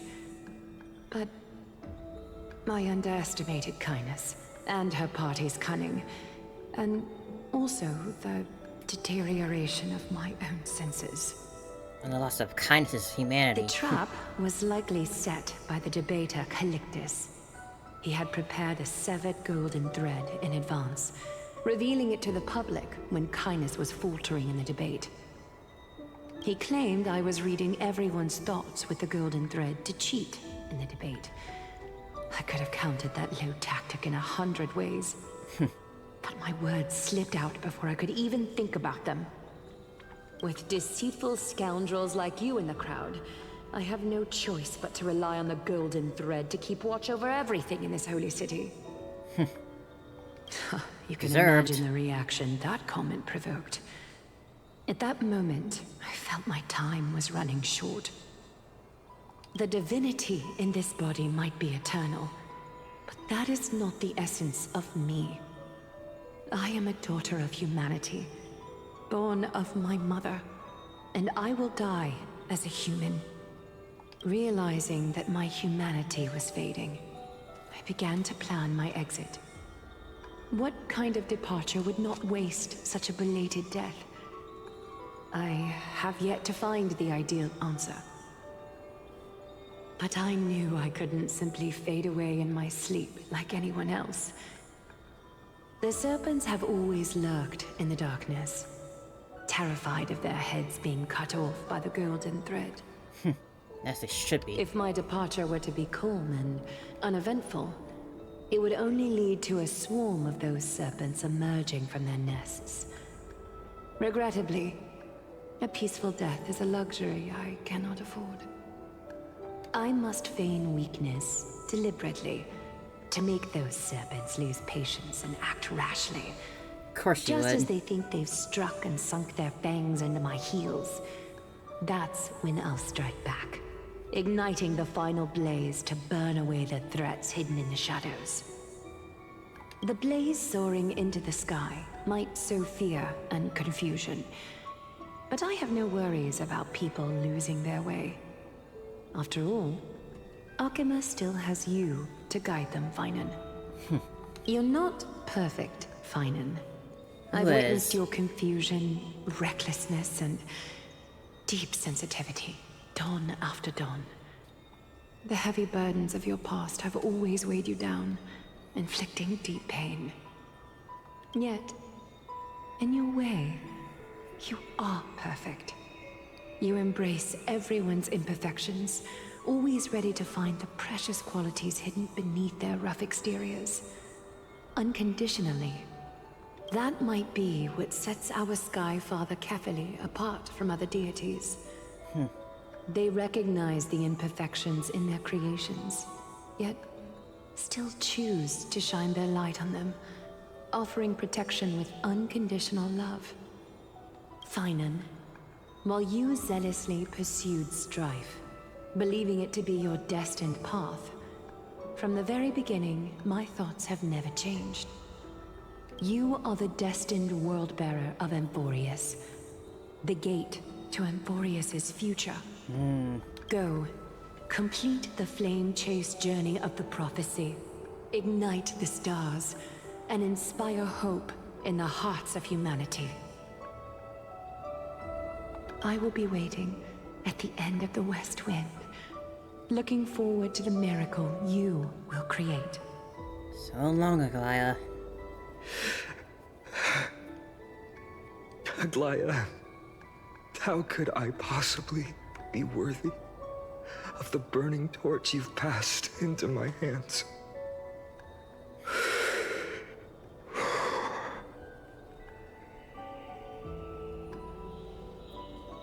Dolang, can you do me a favor? Whatever I can help with, just say the word. Please deliver a message to Lord Crateros. Have him gather the Holy City guards and the Kremnoans to spread the word from door to door. At the lucid hour tomorrow, Finan will speak at the Marmorial Palace.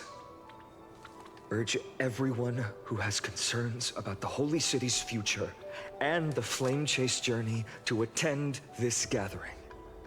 Tell them Aglaya has left Amphorius the seeds of hope. You've got this, Finan. Understood. Thank you. It's been a harrowing day for everyone. Please make sure to rest well and collect your thoughts. I need to prepare. Crateros, there you are. Cartonis has arrived. Cartonis. What brings you to Marmorial Palace? Is it done? I plan to get everything settled before coming to see you. Is there something urgent, Cartonis? How are you holding up, I wanted to see. Better than I expected, you seem. He's doing what he can. There's no room for doubt anymore. It's time to take action and show everyone that the leadership of the Chrysos heirs is still strong. Right. Your assessment is now here. Take this. Now that is a gorgeous blade. You've completed it. Dawnmaker. The name I've chosen for it. It's beautiful. Before dawn, prepare for battle. For tomorrow, wield your sword. Befits your stature, it does. Chrysos heir. Dawnmaker. Unbelievable. You've never seen that black-clad sword master. Yet you've recreated this so precisely, just from what I described. Precise, your description. Imbued it with the power of dawn I already have. Guided by your will, gleam with golden flames. Its blade will. Wield it. May triumph always be yours. Thank you, Cartonis. Thank you, Cartonis. I will use this sword to protect the beings of Amphorius. Another thing there is. What's this? Stored here, the remnants of Aglaya's divinity are. That shake in his voice is so harrowing. I can feel it so much. Her death she had long foreseen. Can she still hear us? It's difficult to confirm. About divinity, we know very little. In this way, she wanted to be with you. Always. Man. I understand. Let me keep it. With this, will have another constant companion by my side. May this world never have a need for a deliverer. Someone told me long ago. But when the world dashed her hopes and fell into disarray, if she could see me now, leading from the front, rallying people against their destiny, she would surely smile. Yeah, bet she would.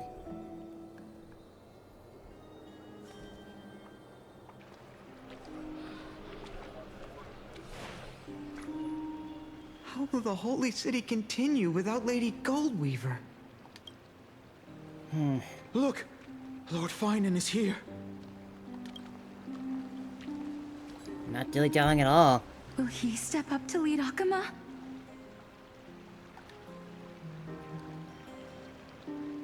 Not long ago, I spoke at the Citizens' Assembly at Dawncloud. I wrestled with every word, searching for the right ones to rally support and keep the Chrysos heir's flame chase alive.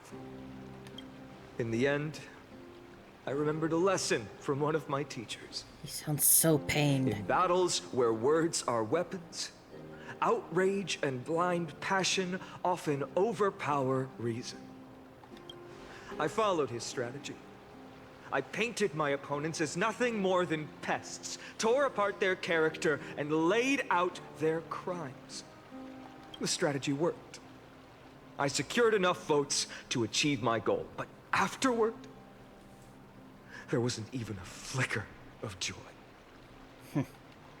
Sore losers. I realized that apparent victory masked a deeper failure.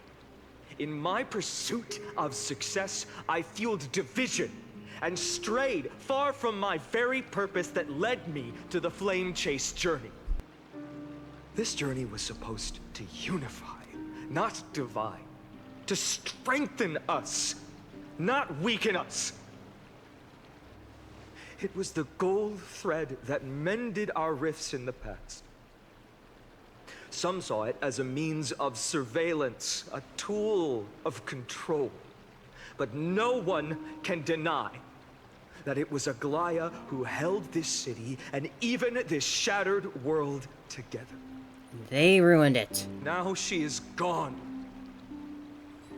Yes, as you have heard, the demigod Aglaya, who guarded the holy city for a millennium, has indeed fallen.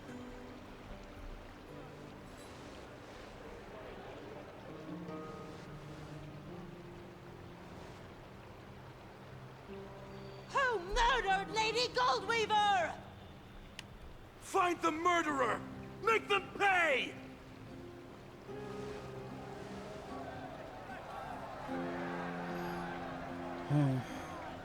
I felt the same as all of you initially. I wanted to stand here beside you, to condemn the sinners, to discuss retribution, and to see justice brought down upon them. But my perspective has changed. Simply cutting off one serpent head just sprouts two more. The golden threads that once bound this city have unraveled.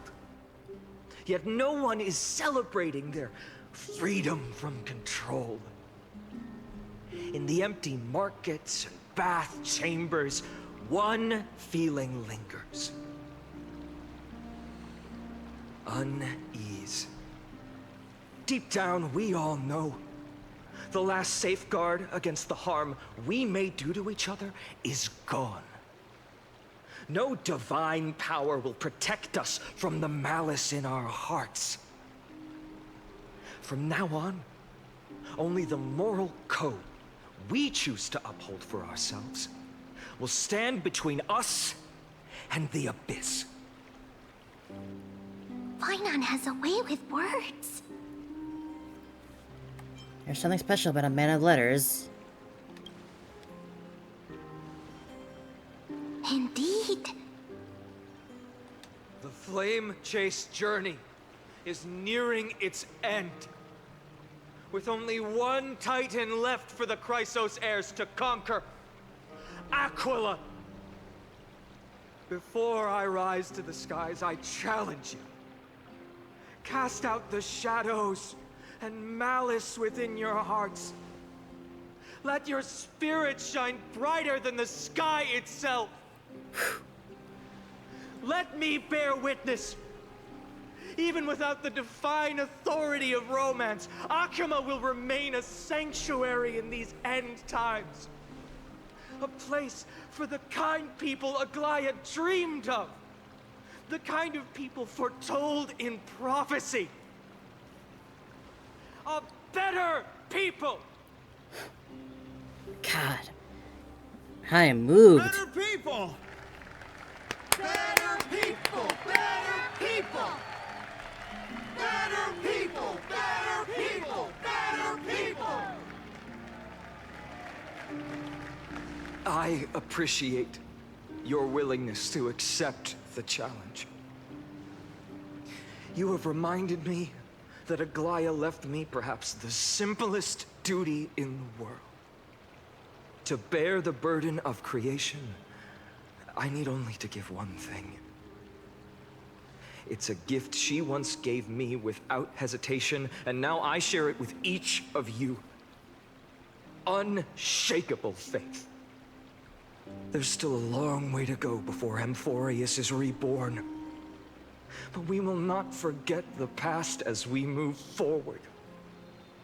For the memories of Amphorius will always benefit future generations. Allow me this moment.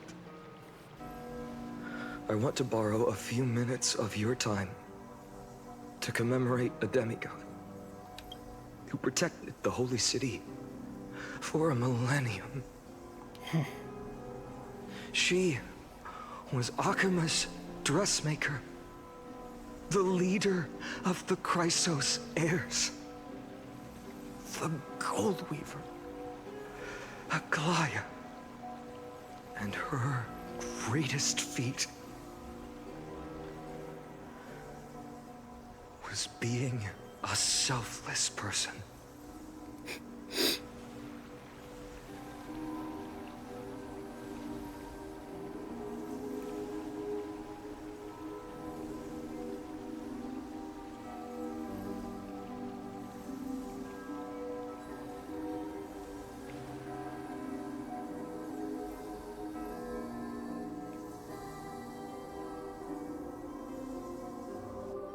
That singing sounds so familiar.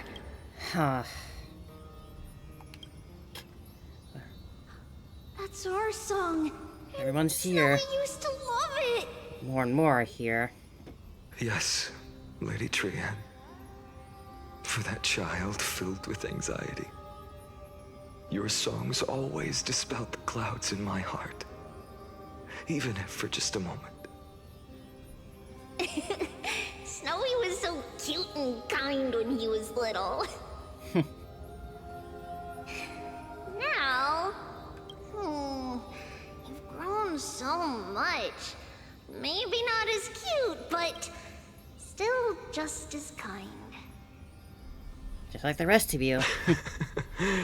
Time spares no one, so there's nothing we can do. But kindness, you helped nurture it in me. Don't mention it. Your light is as bright as ever. Keep it up and stay strong. See you, Snowy. Tomorrow. Goodbye, Lady Trian. Ah. I heard what you said. I Are you gotta go through each suggesting of them? the debate God. tactics I've taught you are Oh, nothing my but heart can't sleight handle of all hand? this. Not at all, Professor Anaxa. Honestly, without those techniques you taught me, the Flame Chase journey might not have survived. Good thing your head's still clear. A Chrysos heir of Kefali. I had no idea you had it in you. while I was drilling those formulas in your head in class. Who could have thought, Professor? By the way, I've completely forgotten those formulas now. That's how school is. Some things never change. In our next lives, I'll teach you how to truly embrace your divine duties. As soon as you do that. I'll be waiting. Goodbye, Professor Anaxa. Goodbye, Anaxa. Miss Castros? Aren't you going to say something? Lord Finan, you have always been so approachable. Ever since we first met, you've seen me as a friend. It was the first time I understood what everyday friendship was like. But that's dangerous. Dangerous? Laughing and chatting with you, I sometimes forget who I am. And for someone with my kind of power, that's a real hazard. I hadn't thought of it that way. Sorry, I forgot to consider your perspective. Please, no apologies. Despite everything, thinking back on the times we spent together makes me really happy. I feel the same. Goodbye, Finan. Goodbye, Castros. Goodbye, Castros. Aglaia. Remember, Finan, after completing the flame chase, leave the decision to initiate the miracle of Genesis to the Amphorians. The Chrysos heirs are the executors of the prophecy, yet they, the people, are the true masters of this world. Rest assured, I always keep your teachings in mind. The difference between a presumptuous hero and a tyrant is a fine line. Well said. You've got a good memory. For some things, at least. Not It's late. formulas. Anything else you'd like to add? Anything else? Even in your imagination, I'm not one to show my vulnerable side.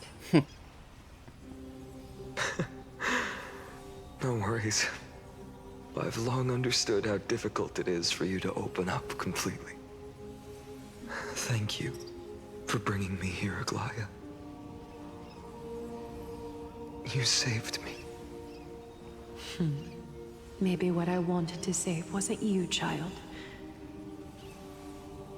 but this crumbling world. Goodbye, Finan. Goodbye, Aglaia. Goodbye, Aglaia. Did you forget me? I mean, you're still alive, kind of. Forget you. Like I'd ever. Can't forget his bro. We aren't parting ways forever. You're just off to guard the gates at Castrum Kremnos. Let's not make this a tearful farewell. You know just how to make a person uncomfortable. I have a feeling we'll meet again in this lifetime. Let's have another showdown then. Deliver. That's very confident of you. I've changed since then. Have you seen this sword? It's a really cool sword. It's a masterpiece freshly forged by Cartonis. A bold statement for a mere mortal who hasn't yet claimed the power of a Titan. See you around. Finan of Aides Elysiae. See you around, Mighty. That's a date, Mightimos. What a poignant, yet splendid journey. Oh? And it's still not over yet, is it? Yes, Cyrene. I was right. In the end, you did become the deliverer in this story. A lot has changed while you were away. I've met so many people, and tried so many things. I've found new resolve. And I've let go of some attachments. I'm not the same person I used to be. But to me, you've never changed at all, Finan.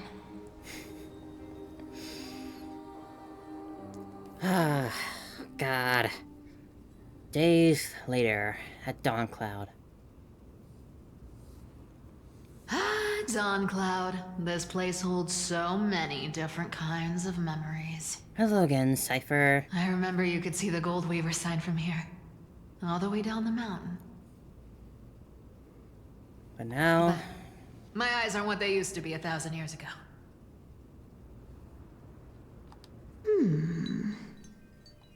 Cypher, you... Seamstress. Tell me, does Akama have any treasures so rare that not even your... I mean, our shop has seen? A treasure like that, huh? Of course it has. I heard there's a gem of all worlds hidden somewhere in Dawncloud. Apparently, it's a piece that fell out of the Dawn device. It's truly a priceless treasure, being a part of Kefali's divine body. Even I, the Goldweaver, cannot witness its glamour. Gem of all worlds. Sounds powerful. Nice! Got it! Well, please keep looking after the shop while I... Let me guess, Cypher. Sounds like some You're sort of Master probably Emerald. already plotting to sneak into Dawncloud to steal that gem, aren't you? If it's as big as the Master Emerald, it's gonna be a little hard for your small body to carry. And your next move is probably trying to sell it to the highest bidder, then distribute that money to the poor and the refugees in the Holy City? Little Robin Hood. Look, Seamstress. Are you sure you aren't peeking into my head with your golden threads? You might be skilled at covering up lies, but your compassion is all over your face, plain as day. Don't lie to yourself. Do you honestly think this is the right thing to do, Cypher? What else am I supposed to do? That's the only thing I can do with my power. You keep talking about how I have the potential to become a good person. Or even what people call a hero. But I don't know what I need to do to get there! I can't weave golden dresses like you! I can't sing as well as Miss Hyceelens! And I definitely don't know as much as Big Sis Treeby! Cypher. The only things I'm good at are the underhanded street smarts that no one even respects. But I still want to be worthy of you. I want to prove that you've made the right choice. Even thieves can dream. Right? Putting on that big tough exterior. You're the most fragile of them all inside. I know, Cypher. I know. You are justified in your anger. Destiny is never fair. And your path is doomed to be even worse than everyone else's. You are fated to walk in the dark and bear the world's misunderstanding in this journey. But you have to believe that everyone in this world is unique in their own way. I am convinced that you're the only one who can bear the authority of trickery, even if you have to contend with the legendary 300 master thieves of Dolos. Aglaya. I just want everyone to believe that the world is beautiful. And that everyone is simple. And kind. If only I could get everyone to believe that. Would that lie become reality? If enough people believed in it? Even though it's a lie. Lies will always be lies, Cyphera. But sometimes they can be more noble than the truth. Huh. Are you really planning to just stand there forever? Honestly, sneaking around doesn't suit you, Deliverer.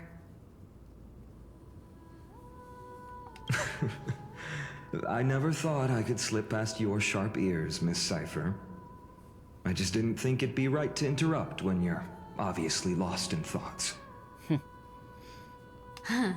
Still as charming with your words as ever, boy. Your speech at the public baths wasn't half bad.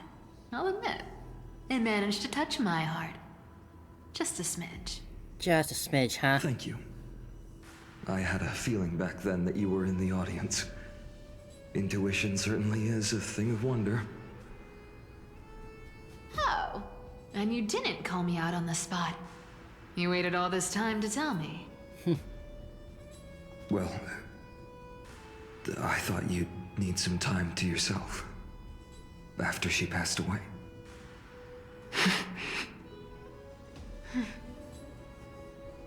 None of your business. Enough small talk.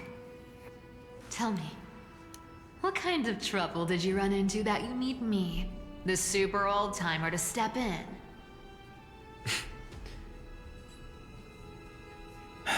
We've only met a couple of times, but you've always gone straight to business.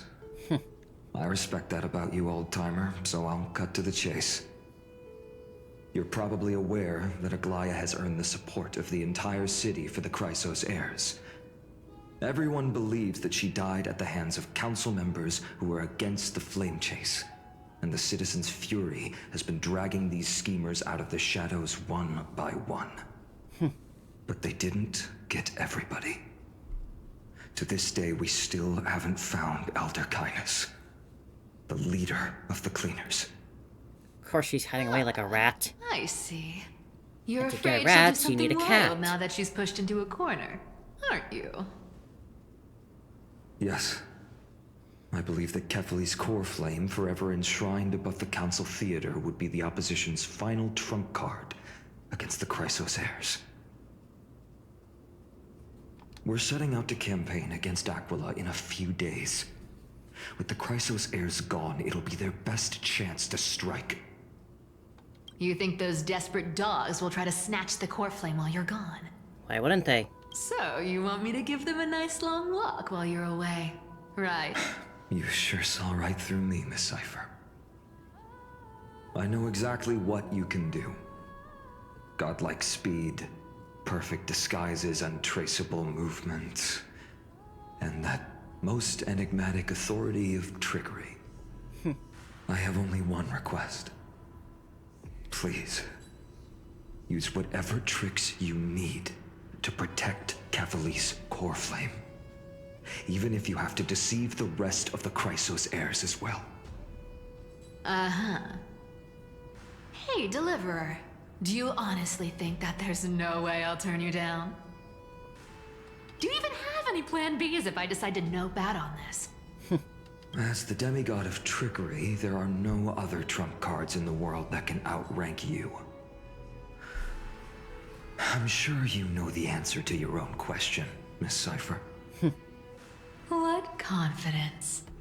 You talk as if you have everything in the palm of your hand. Huh. So you did learn a thing or two from her. I'll give you that. A little bit at least. Then let me tell you something you don't know. The Flame Reaver. They've been watching Akama closely. You mean... Bet you didn't expect that, huh? I've been tracking them all this time. And this is my conclusion. That lunatic may have lost their mind, but they're no fool. Why do you think they haven't made a move on Akama yet? Professor Anaxa once analyzed this. He thought it was probably because Kefali's core flame was protected by the Council of Elders' secret arts. Ha! Sacred art's my foot! I could break those mechanisms with a flick of my finger. Yeah. Allow me to let you in on the actual secret. They probably held off from attacking Akama because the Seamstress's defense network was way tougher than you thought.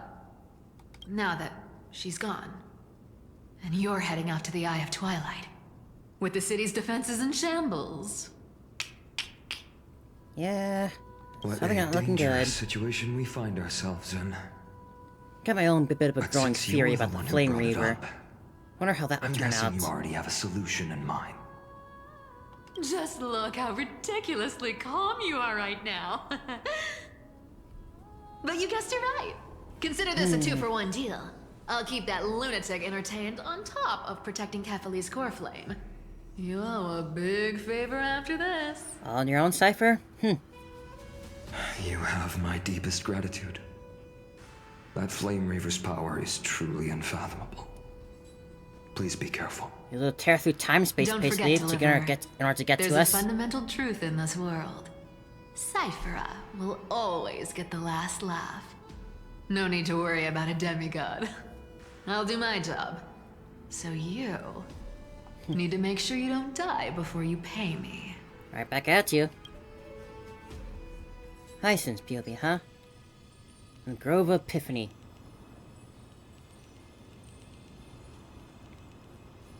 What you doing, Hyacinth? I'm back. I've been trying to stay away from here since the Black Tide destroyed the Grove. And through that, stay away from the memories that might make me sad. But the wind keeps pulling me back. Maybe that's the Twilight Courtyard's duty, after all. Little Ika. I know, little Ika. I know.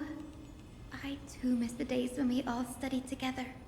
I mean, little Ika here when we're all sad and We have stuff. an even more important Sticks out mission like a to sore find. thumb. In a good way, at Lord least. Finan has already set the date to campaign against Aquila. Being a descendant of the Sky People,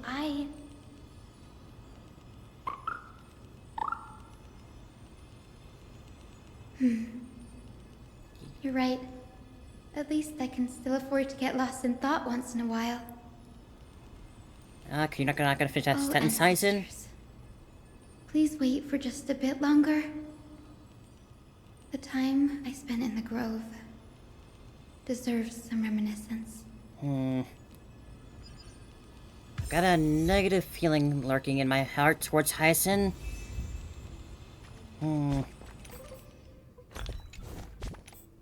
I don't know, something about Hyacinth just has me on edge. Bree, have you... This was where Professor Anaxa gave us the lesson. I can still see that day in my mind. And that was your last lesson in the Grove.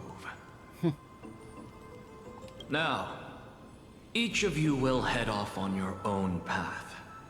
How much the Grove's teachings can help you Just in something the about real Hyacinth. world Like, she's a depends follower on of how Aquila. well you can put knowledge into I practice. just don't like that combination. However, heed this warning. If you ever do anything disgraceful out there, don't ever claim you were the student of Anaxagoras, one of the 7 sages. Keep my name out of your mouth. Professor Anaxa, there are still other classes scheduled on the calendar. Are you sure you didn't... Firstly, call me Professor Anaxagoras. Secondly, to clarify, the last lesson means the last lesson I will teach you. I will be entering seclusion from today onwards to research ancient alchemy, and all my teaching activities will be put on hold. Even the subtitle box doesn't want to put your full name in Axa. I see. So you're saying that the lessons taught by all the other teachers aren't good enough to be considered lessons? All you do every day is wag that sharp tongue of yours. That's a credit deduction, Finan of Ides Elysiae. Aww. I have nothing left to say. Next. Please wait, Professor. According to the Grove's protocols for a cohort's final class, the lecturer should take some time in that lesson to discuss the students' post-graduation aspirations with them and guide them toward a solid path. Aren't you the studious one? Surely you can't skip such a crucial step, Professor. The teaching assistant, Miss Hyacinth, is truly Professor Anaxa's nemesis. Fine. Since Hyacinthia insists on this, let's go through the process. Only full names with this guy. Since some of you are so eager to speak, why don't we start with you, Finan of Ides Elysiae? What is your post-graduation aspiration? Me? Well, it's not exactly an aspiration, but the only thing I want to do is to protect the people I care about. I see. So you want to be a hero? How boring. Next. I didn't say. Castoris, you've been giggling for quite some time. How about you go next? Uh-oh. You pick on Castoris. Perhaps my answer is a bit vague and meaningless, Professor Anaxagoras, but I hope the world can be freed from the agony of death, so that every living being may find calming peace. How naive. So naive that it makes me want to weep for your fairy tale. See, this is why I don't want to follow those outdated protocols. All I get are boring answers. Since you suggested this whole process, why don't you wrap this up, Hyacinthia? Share your aspiration with everyone, and let's see if yours stands out. I have a feeling that it will. So it's finally my turn. Good thing I came prepared. My aspiration is nothing less than completing the final blank page at the end of the hero's epic. Meaning... Blank page? An interesting description. Do explain, assistant. I've read all of Amphorius's heroic epics while studying at the Grove, and a common thread came to my attention. Almost every epic ends with a description of the hero's achievements. But few mention how the everyday people of that time lived. No one recorded the struggles and suffering the commoners endured. So you're saying that, instead of legendary heroes, you're more focused on commoners living on the peripheries of historical records. Perhaps I'm influenced by my background. My ancestor, Your ancestor? Day Thunder Knight, raised her spear against the sky and ushered in the flame-chasing era that continues to this day. Your ancestor, huh? Her story is told to every child descended from the Skyfolk. We have no doubts about Celiosi's greatness, yet her towering figure overshadowed every record from that entire era. What about the Day Thunder Knight's family, allies, and friends? What about the survivors and those who died in the great battles? Whenever I think about their stories by the campfire, I realize the details of those legends have been long lost. And only Celiosi's name remains. Her brilliance had become as blinding as Aquila's, lording over everything on the ground. I guess. That's why I'm glad that my era does not lack heroes. All my ancestors had was a sad past. But I have a future I want to protect. Instead of becoming a hero and ushering in a golden deluge to baptize the world anew, I want to stay in the backline and save all the ordinary humans from drowning in the rising waves. Noble. I wish not to return to the sky, but to walk among the masses on Earth. I believe it's the only way for the saga of creation. To include a footnote for the everyday people in its blank page.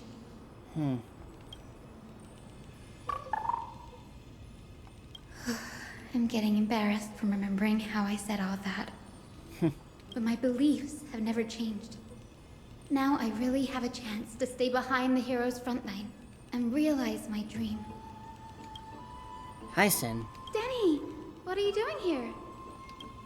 I didn't expect to see you again in the Grove. Finan mentioned you are gearing up for the companion campaign against Aquila. Are you here to... You guessed it. To reach Aquila's realm in the sky, descendants of the Sky People must perform a bloodline ceremony, summon the spirits of our ancestors, and get their blessings. That's the only way for creatures on Earth to forge the Rainbow Bridge to the sky.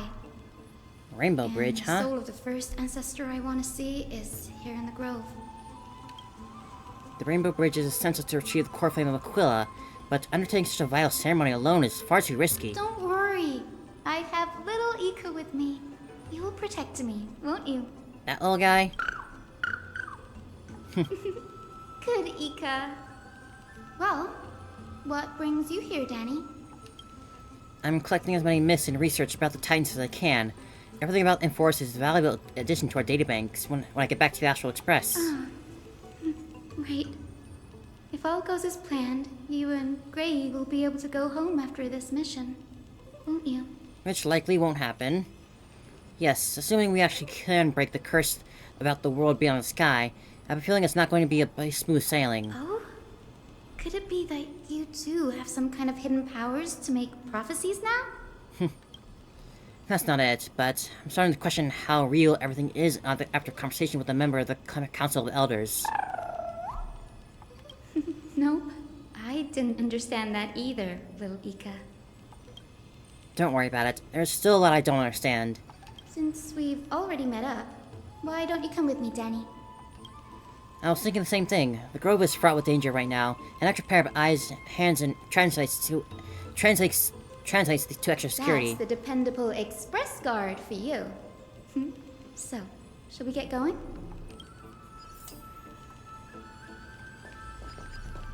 How did I never get that?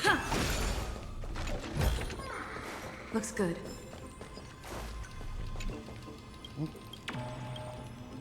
Get out of here. I really haven't been going out of my way to do these map puzzles lately. I gotta do that one day. Vibrating. There must be memories of an ancestor nearby.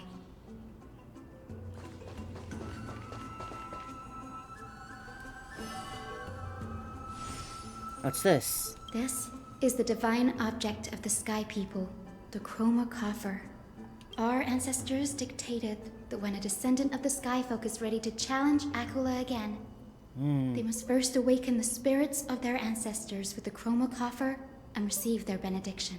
Benediction, huh? Only after this can the chosen Sky Folk reascend to the heavens. Is it to prevent those who are not qualified from pointlessly losing their lives? Very prudent, wouldn't you say? The soul of an ancestor slumbers here. Now, I will awaken them. Right. Do it.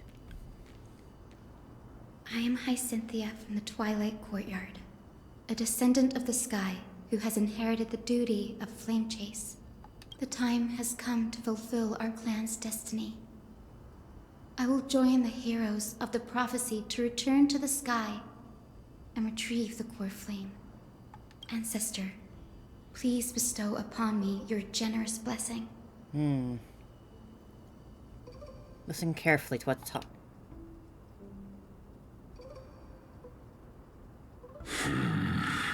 Of course I'm gonna listen to this. Who has awakened me? It's I, Hyacinthia, a descendant of the Sky People. I apologize for interrupting your slumber. You are Lord Crispus, aren't you? I've read your story in our family tree. You were a righteous judge who vindicated many who were wrongfully accused. I never imagined someone in this era would still remember my name. So, our bloodline and duty have continued to this distant age. I suppose. Indeed, it has. I have awakened you in the hope of receiving your blessing. For the Flame Chase journey is nearing its perfect conclusion. And retrieving the core flame of Aquila is the final challenge the heroes will face. Perfect conclusion. Nothing is ever perfect. Hyacinthia, you look very young. And you do not have the bearings of a warrior who can contend with a titan. That's why she's a healer. How can you convince me that this blessing will not turn into a curse, leading a child like you to your demise? 1,000 years ago, Seliosi, who conquered the skies, left behind legends and a will, entrusting the mission to return the Sky Titan's core flame to her descendants, to people like you and me. Though I'm not a warrior, I will not turn away from the mission that has flowed through our blood for 1,000 years. And I am not fighting alone. I have the strongest and most tenacious companions in the world. And off this world is in an era brimming with heroes. The burden of retrieving Aquala's core flame no longer rests solely on the shoulders of the chosen Skyfolk. I now wield the power of healing. I aim to mend the fissures in the sky and heal the wounds of the people. I desire to define the mission of the Skyfolk in my own terms, to conclude the vigil that has spanned millennia. I sense resilience in your words. Not an outward resilience, but something deeper within. Receive my blessings, young Hyacinthia. May you gain wings to return to the sky via the Bridge of Rainbows. Rainbow Road. Thank you for your trust, Lord Crispus. We won't let you down. Well done, Hyacinth. Thank you. My ancestors were all pretty strong-willed people. It won't be easy convincing them. I've run through these upcoming conversations in my head more times than I can count. Looks like your efforts paid off. Now, the next ancestor on the list. Her spirit is set to rest in the vortex of Genesis. All the way over there, huh? Pity that the ceremony has to be performed in strict order. Shall we head back to Akama together, Danny? The vortex of Genesis, huh? I have a suggestion. Remember how you suggested I learn the secret art of water from Fagusa's priest? I've been practicing that in my spare time and made some progress. Now, as long as I have the spirit water with me, I can use the techniques to carve a path directly to the vortex of Genesis. Don, you've been busy. What the heck is this? Oh, I remember. I didn't expect you to keep at it this long. That's so like you, Danny. Compared to the currents of my home, the waters of Emphorius are rather untamed, so doing the waters wasn't easy, but I've gotten the hang of it now. That makes sense. Fagusa was always described as a fickle titan in the myths. Since you're offering, then let me put your skills to the test, Danny. The spirit water gate formed with the technique isn't as stable as the ritual basin. It likely only lasts let one person through. And as Fagusa's priest did not design it, the entrance serves as the exit. You'll need to come back through the vortex once you met your ancestor spirit. Little Eek and I will be here waiting. Got it. I'm counting on you, Danny. Under the raucous steps of the frenzied dance, the war of celebration hides the world's heartbeat. Spirit water, reveal the way. Haven't you been busy, Dan? The vortex of Genesis. Unbelievable. Impressive, Don. Danny is full of surprises. But this does feel way more disorienting than the ritual basin. Wait, is Lady Treepy here too? And who is that next to her? Has I never met Cypher? I think I know who that is. Do you have to go already, Syphy? It's been ages since you were last in Akama. You could have taken some time to rest and we could have caught up. That's alright, big sister Treeby. I've gotten used to life on the road. Staying in this bustling city actually feels off. Besides, your prize student gave me an incredibly tough mission to handle. That she did. Cut Snowy some slack, Siphi. He's still so young, yet he's shouldering all the responsibilities Aggie left behind. Besides, Snowy's not the kind to ask for help lightly. Since he came to you, it means you're the best person for the job. You really spoil him, big sis Treeby. Guess I'm past the age for someone to look after me. Siphi. Just kidding. I get it. That deliverer boy does have a certain charisma about him. Yeah, He it reminds really me does. of the Glaya in her prime. He's a cool guy. Anyway, I'm about to head out. Oh, big sis Treeby. Before I go, got a little gift for you. A gift, you say? Cypher getting a gift. Well, didn't expect you to be so thoughtful. What's in it? That's a part of the game too. If you want to see the full picture of what's inside, you'll have to wait until nightfall. But it's always daytime. A gift with a mysterious twist? Seriously? Huh? Looks like we have company. But it's always daytime in Akuma. There is no night. This graceful lady must be Miss Cypher. Don't know if I used graceful, I'm but Hyacinthia from the Twilight I suppose in a Courtyard. sense it works. Everyone calls me Hyacinth. Pleased to meet you. Bright and cheery as a lamp. Well, hello there, pink child. I'm Cyphera from the long-fallen city-state of Dolos. As for the rest, it's all in the history books, so I don't need to repeat it here. So, you're from the Twilight Courtyard. Does that mean... Yes, I'm a descendant of the Sky People, the Chrysos heir about to take over the authority of Sky. Whoa! That's unexpected. I figured Celiosi's descendant would be, I don't know, taller, stronger. Don't judge a book by its cover, Siphi. Cinny is a master of her craft. She's the can do most decent skilled damage, and too. dependable physician in all of Amphorius. Don't worry, Lady Cypher. I may not be as strong and warlike as Lady Celiosi from 1,000 years ago, but I'm confident I can carry out the mission of the Skyfolk. All this talk about missions, you're making it sound way too serious. I mean, it's You've gotta look kind of after the end of the yourself, world. girl.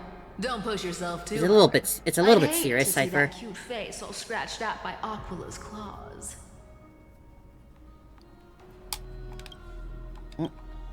Siphi cracking jokes?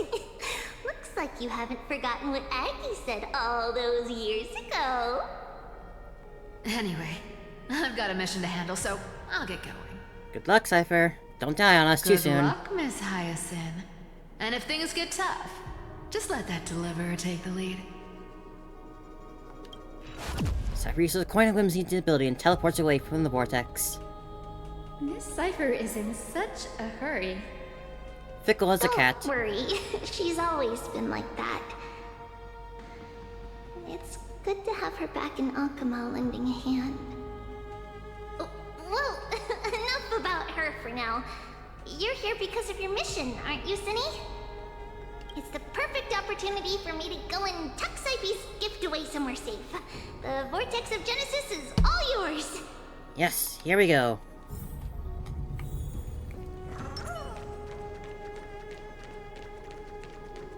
Oh boy.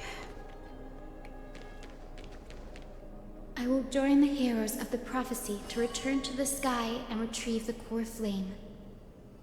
Ancestor, please bestow upon me your generous blessing. Skip the narration. No, why'd I do that? Child, what brings you before me? Could it be You're a descendant of the Sky People? Yes. I am Hyacinthia of the Twilight Courtyard, the successor of the Sky People's Flame Chase duty. You must be Gem Electra. Legend has it that during the Chrysos War, you led our people to ally with Akuma and held back the Kremnoan forces. It was your victory that earned the Sky People a place in the Holy City. Hyacinthia, you seem well versed in our clan's history. And this is the Vortex of Genesis? Quite the sight, isn't it? It is. Look, 10 stars have already been lit. The Chrysos Heir's flame chase journey is nearing its end. Are those the core flames of Fagusa and Giorios? Uh-huh. Does that mean Hycelans and the Mountain Dwellers successfully carried out their duty? As fellow pillars of Amphorius, who would have thought that Sky's duty could only be fulfilled after 1,000 years? It's because Sky Just a little shelters 1,000 years. all beneath it. If it were to shatter, the world would fall apart with it. That's why Lady Aglaya made the core flame of Aquila the final step in our campaign. Aglaya? Is she still on the flame chase journey after 1,000 years? Almost. She almost was. Unfortunately, she has recently left us. But you're right. She was indeed still guiding the Chrysos heirs forward. Incredible. That girl actually managed to endure the merciless erosion of time, and lasted for so long. That she did. Answer me, Hyacinthia. Since you recognize me, you must have also read my writings, no?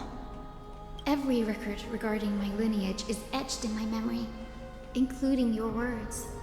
In that case, you're probably aware of the prophecy I sought from a certain Trebios. Yes. At the end of the Rainbow Bridge, the Sky Folk will mend dusk and dawn. But unfortunately, no ancestor has ever been able to truly decipher its meaning. I see. Mend dusk and dawn, Yet, huh? Trebios's prophecies never fail. Perhaps you'll be the one to witness its fulfillment, child. May the prophecy lead you to a gentle fate. Thank you, Lady Ectra. Whatever fate the prophecy holds, I'll face it head on. It's only by giving everything we have that we can truly accept any outcome with a smile. Won't you agree? I like you, child. I wish this conversation could go on a little longer. Take my blessing, Hyacinthia. When I first saw you, I indeed had my doubts. She is quite small. But your resolve has touched me. If Sky's divinity is fated to pass on, I hope it incorporates your optimism and kindness. Your blessing is a treasure beyond measure, General. Rest well. I'll make sure your gift is put to its best use. So that's 2 then. General Ectra is so different from how the records described her. She's quite a gentle person. How many more of these do we got? Alright, time to head back to the Grove. I shouldn't keep Danny and little Ika waiting.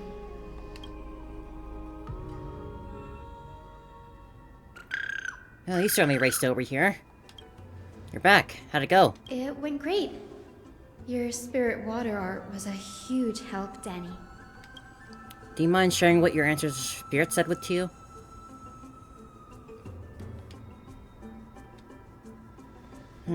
What's wrong, Danny? Nothing. It sounds like everything went smoothly. It's just, I'm a bit concerned about the prophecy you mentioned. At the end of the Rainbow Bridge, the Skyfolk will mend dusk and dawn. I can somehow sense a hint of sadness in those brief words. You've always been a bit of a sensitive soul, haven't you, Danny? Lady Trinan deciphers countless prophecies every day, and this one's just another among many. don't worry too much about it. I hope so. Come on, Danny. Don't look so gloomy. We're gonna have to take a long trip for the final visit to the ancestors. Where are we going? Our final stop is Lord Mighty's home, Castrum Kremnos. Alright, best it out then. We're here. This is it. Castrum Kremnos. Lord Mighty has been fighting the Black Tide here, alone day after day. Should we check on him? I'm worried about him. He sent a message earlier, carried by thunder, warning us to watch out for the Flame Reaver's actions. That means he hasn't been consumed by the Black Tide's madness yet. We're here to complete an important mission. We shouldn't interfere with this battlefield. Don't you agree, Danny? Okay, I agree. There. That sleeping spirit is my grandmother. Ah. Your grandmother? Yes. My grandmother, Jacintha, was a warrior. She represented the Twilight Courtyard in the Kremnos Festival. She fought her way through every challenge and reached the final stage of the Kremnos Festival. She was just one step away from securing a peace treaty for the Skyfolk, but was ultimately defeated by the champion warrior of that time. I've never looked too deeply into the details of such ritualistic violence. The scroll simply described it as a glorious duel. But behind the glorious duel was a tragic end. Not long after the festival, my grandmother's injuries worsened, and she passed away far from home. This prophecy tablet was left here by the Kremnoans to honor her final wish. Her death marked the final collapse of the Twilight Courtyard, already fragile under the shadow of war. And the Kremnon warrior she fought against? Was Lord Crataros. Well, what do you know? Yet you still saved his life, even though he took your family. Seeing him lying there, gravely wounded, bleeding out, I can't put what I felt at that moment into words. But when I heard Lord Crataros took that fatal blow to protect Lady Trianne, all those tangled feelings faded away. To quote Lord Finan, Crataros must have done that to become a better man. It takes true courage to forgive. You're every bit as strong as your ancestors, Hyacinth. You're getting better at this, Danny. In her final diary entry, my grandmother wrote that when the moment of destiny comes, a descendant of the Sky People would deliver the message of their departure to her spirit. I wonder what she'd think when the one awaking her turns out to be her beloved granddaughter. I'm sure she'll be happy to see you. I will join the heroes of the prophecy to return to the sky and retrieve the core flame. Ancestor, please bestow upon me your generous blessing.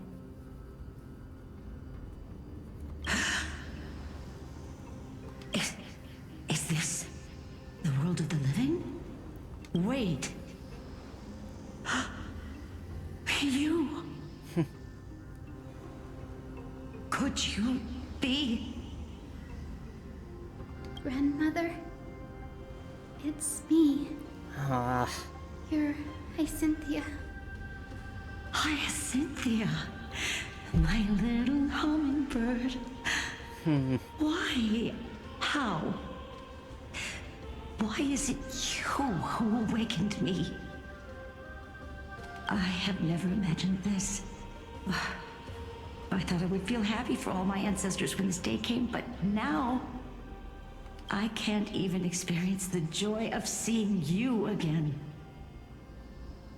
Do you remember that you and Father took me to my very first skyrite when I was 8? Back then, you wanted me to pick one accessory out of 4. The sun crown representing nobility, the storm bracelet symbolizing strength, the ice ring embodying wisdom, and the radiant pendant signifying kindness. Grandmother, do you remember the one I chose?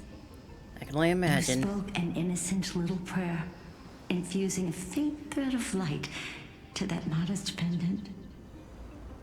Yes, and I remember how surprised you were. In all those centuries, no other child of the Sky People had ever made the same choice I did. Hyacinthia, there was a time when I thought you were a timid child. You never had much interest in swords or battle and had no relation to that fiery determination and strength in our blood. Yet I've told myself, that's not a bad thing. If my hummingbird could live her life in kindness and optimism, then it'd be a good thing. I never thought the burden of retrieving the core flame of Aquila would fall to you. Don't worry about me, Grandmother. I believe what makes someone a Skyfolk isn't just outstanding strength, but the capacity to shape the world. When the world cried out for a hero to challenge the gods 1,000 years ago, Zeliosi stepped forward and began the flame-chasing era. And now, as the flame-chase journey nears its end, this broken world is crying out for something else. Healing. Isn't it poetic? A saga that spans 1,000 years, began with Sky, and will also end with Sky. You're still as optimistic as ever, just like when you were a kid. If your mind is set, Hyacinthia, then carry your resolve through to the very end. Return to the sky with my blessing, and watch over this world on the threshold of salvation. Grandmother, thank you. But I have one last request. Go on. Speak, Hyacinthia. We should still have some time. Before you go, could you tell me the tale of the Sky Hero once more? Huh. Just like you used to.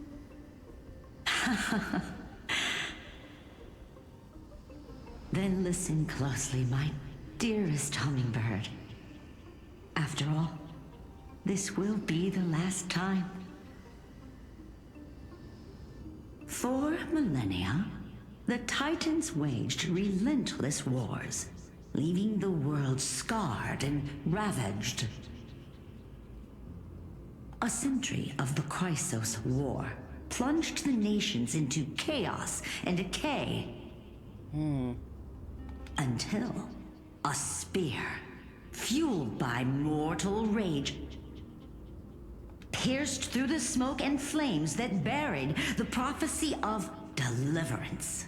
It all comes back to deliverance. Aquila, the celestial shaper, the 100-eyed divine bird crowned with the blazing sun and wielding thunder.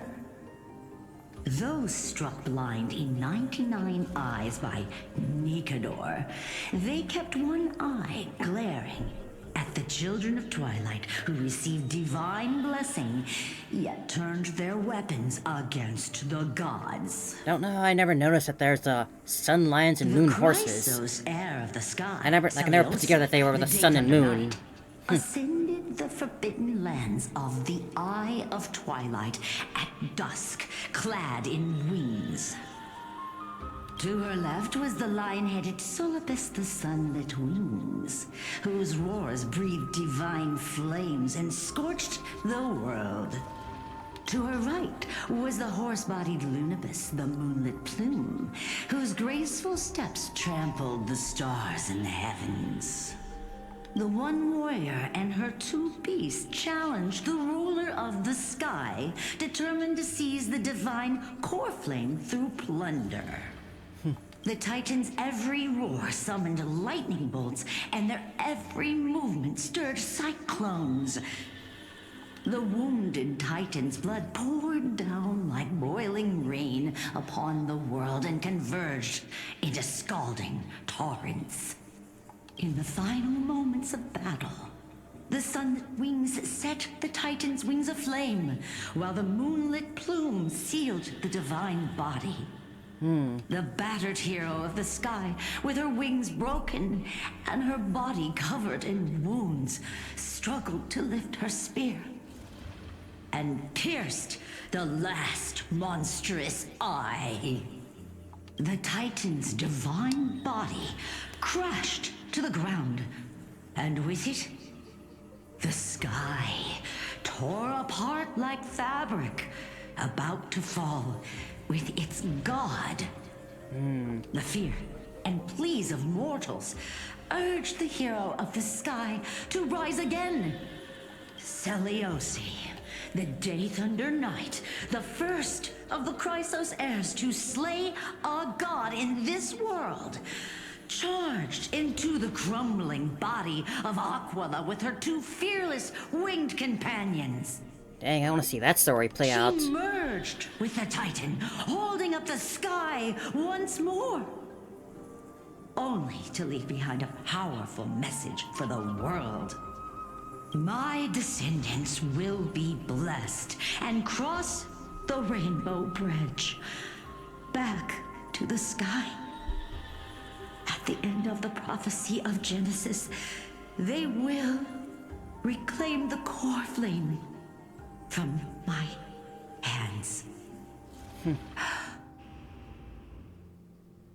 Leaving off on that, huh? A few days later.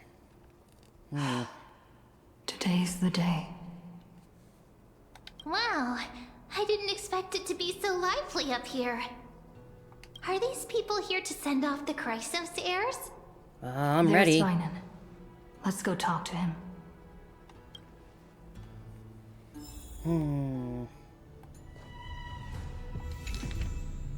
Cavail, throne of worlds, eternal and exalted, bearer of boundless light. Through your divine visage, holiness is revealed, and the beautiful dawn arises.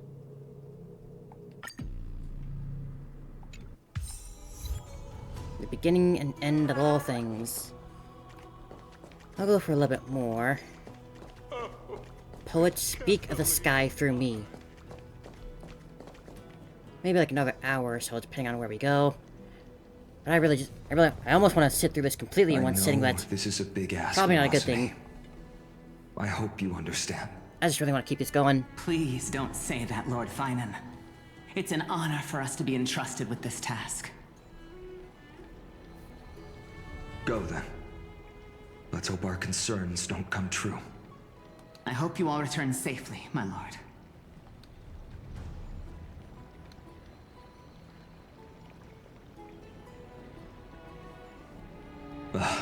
There you are, partner. How you doing, Finan? You didn't oversleep this time, did you? Pink Pumpy woke me up. Well, maybe I'll go back and grab a quick nap.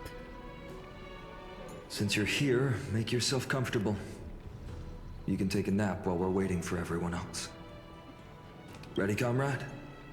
If all goes according to plan, this could be the last battle where we fight at each other's side. If the curse separating Amphorius from the world beyond the sky is truly Aquila's doing, then you'll be able to return home after their fall. A day on the ground feels like 10 years in the sky. Really? That's the first time I've heard that. She just makes things up. Don't take it too seriously. Sounded cool. That's assuming we can't even fix a car, also. Sorry, I'm no help there. Don't worry. Dan Heng mentioned that Counselor Lygus can help you with that. I don't trust that guy. And sincerely, I'll miss you all. You sound a little insincere there, buddy. That was totally insincere, partner.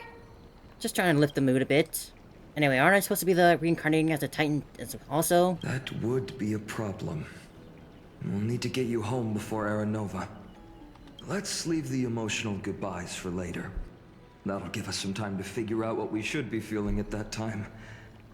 Besides, when we were playing the Seal Slammers... Bring up an event in the main story? That bumping seal game, didn't you teach me something back then? What was Crack the champagne at halftime to watch victory slip away. Well, then I have to use something...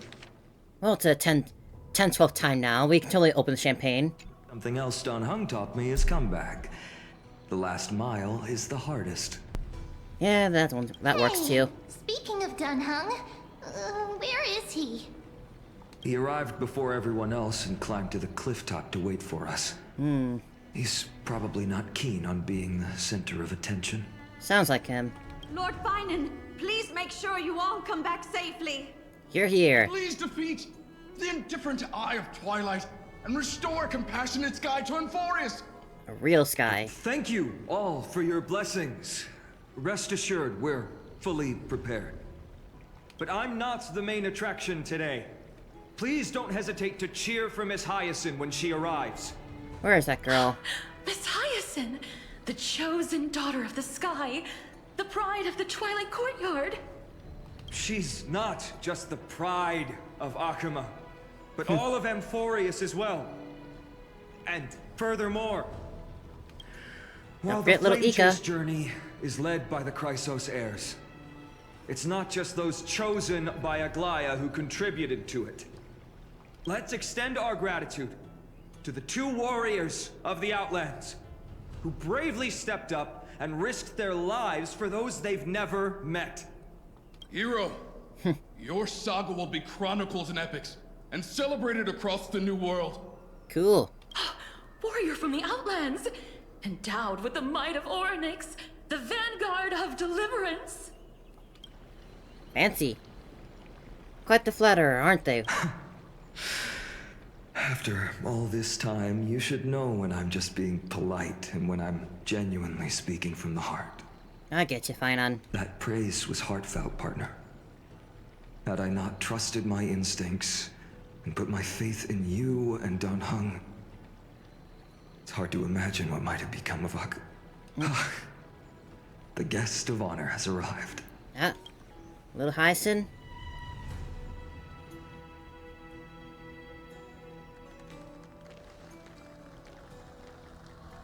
There she is, all adorable.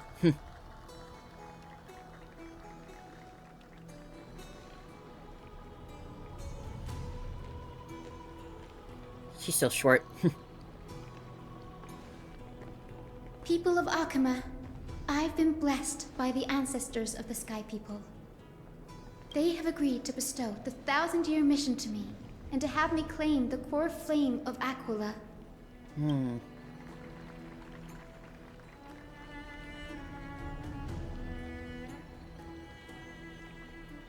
Today is the year 4932 of the Light Calendar.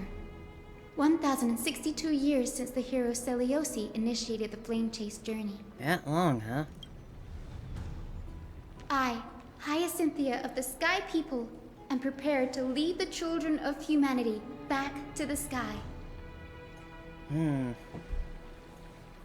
History doesn't breathe evenly. At times, it suspends its breath for millennia, as though time is frozen. At other times, it pants rapidly, as if poised to topple the world and our civilization in an instant. Its hurried gasps have sparked a tempest, sweeping all of us along.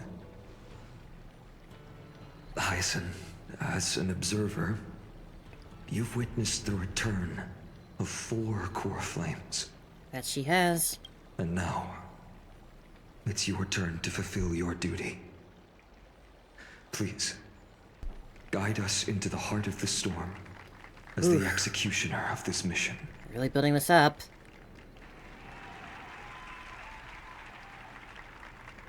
I feel like something's about to throw this all off.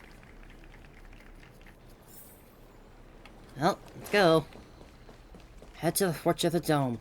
Fortress of Dome, Eye of the Twilight. Continue your adventure. Gods once walked the paths we walk.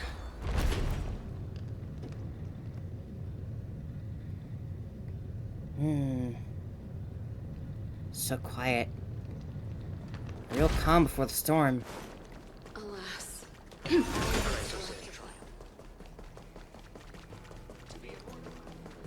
surely see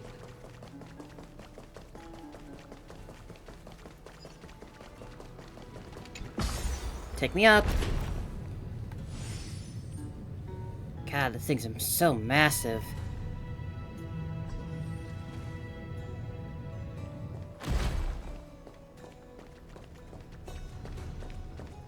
Thanks for waiting, Don Hung. Hey, Don. The team tasked with conquering Aquila has finally assembled. We're all here. We reshaped the history of this world with our hands over and over. I bet this trailblazing expedition could even make a Cavill jealous. Such an exciting adventure. Mark's gonna be crying with jealousy. So full of energy, comrades. Seems I chose the perfect day. Hyacinth, it's all yours now. You go, girl. Legend tells of the Sky Folk once divided into many tribes. The Sun Folk worshipped the sun. The Rain Folk were devoted to storms. And the Winter Folk waited for signs in the snow. Our ancestors lived under Aquila's light. Yet they were blinded to all but one color.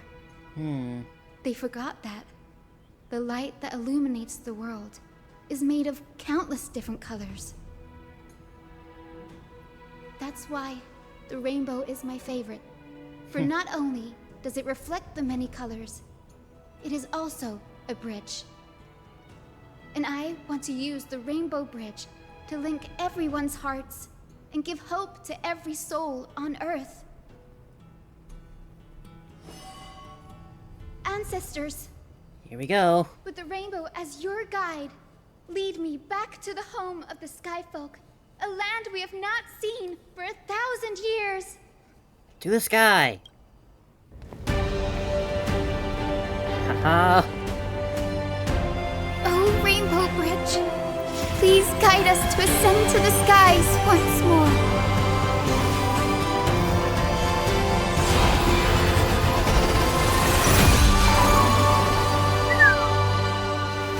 Friends, let us soar together.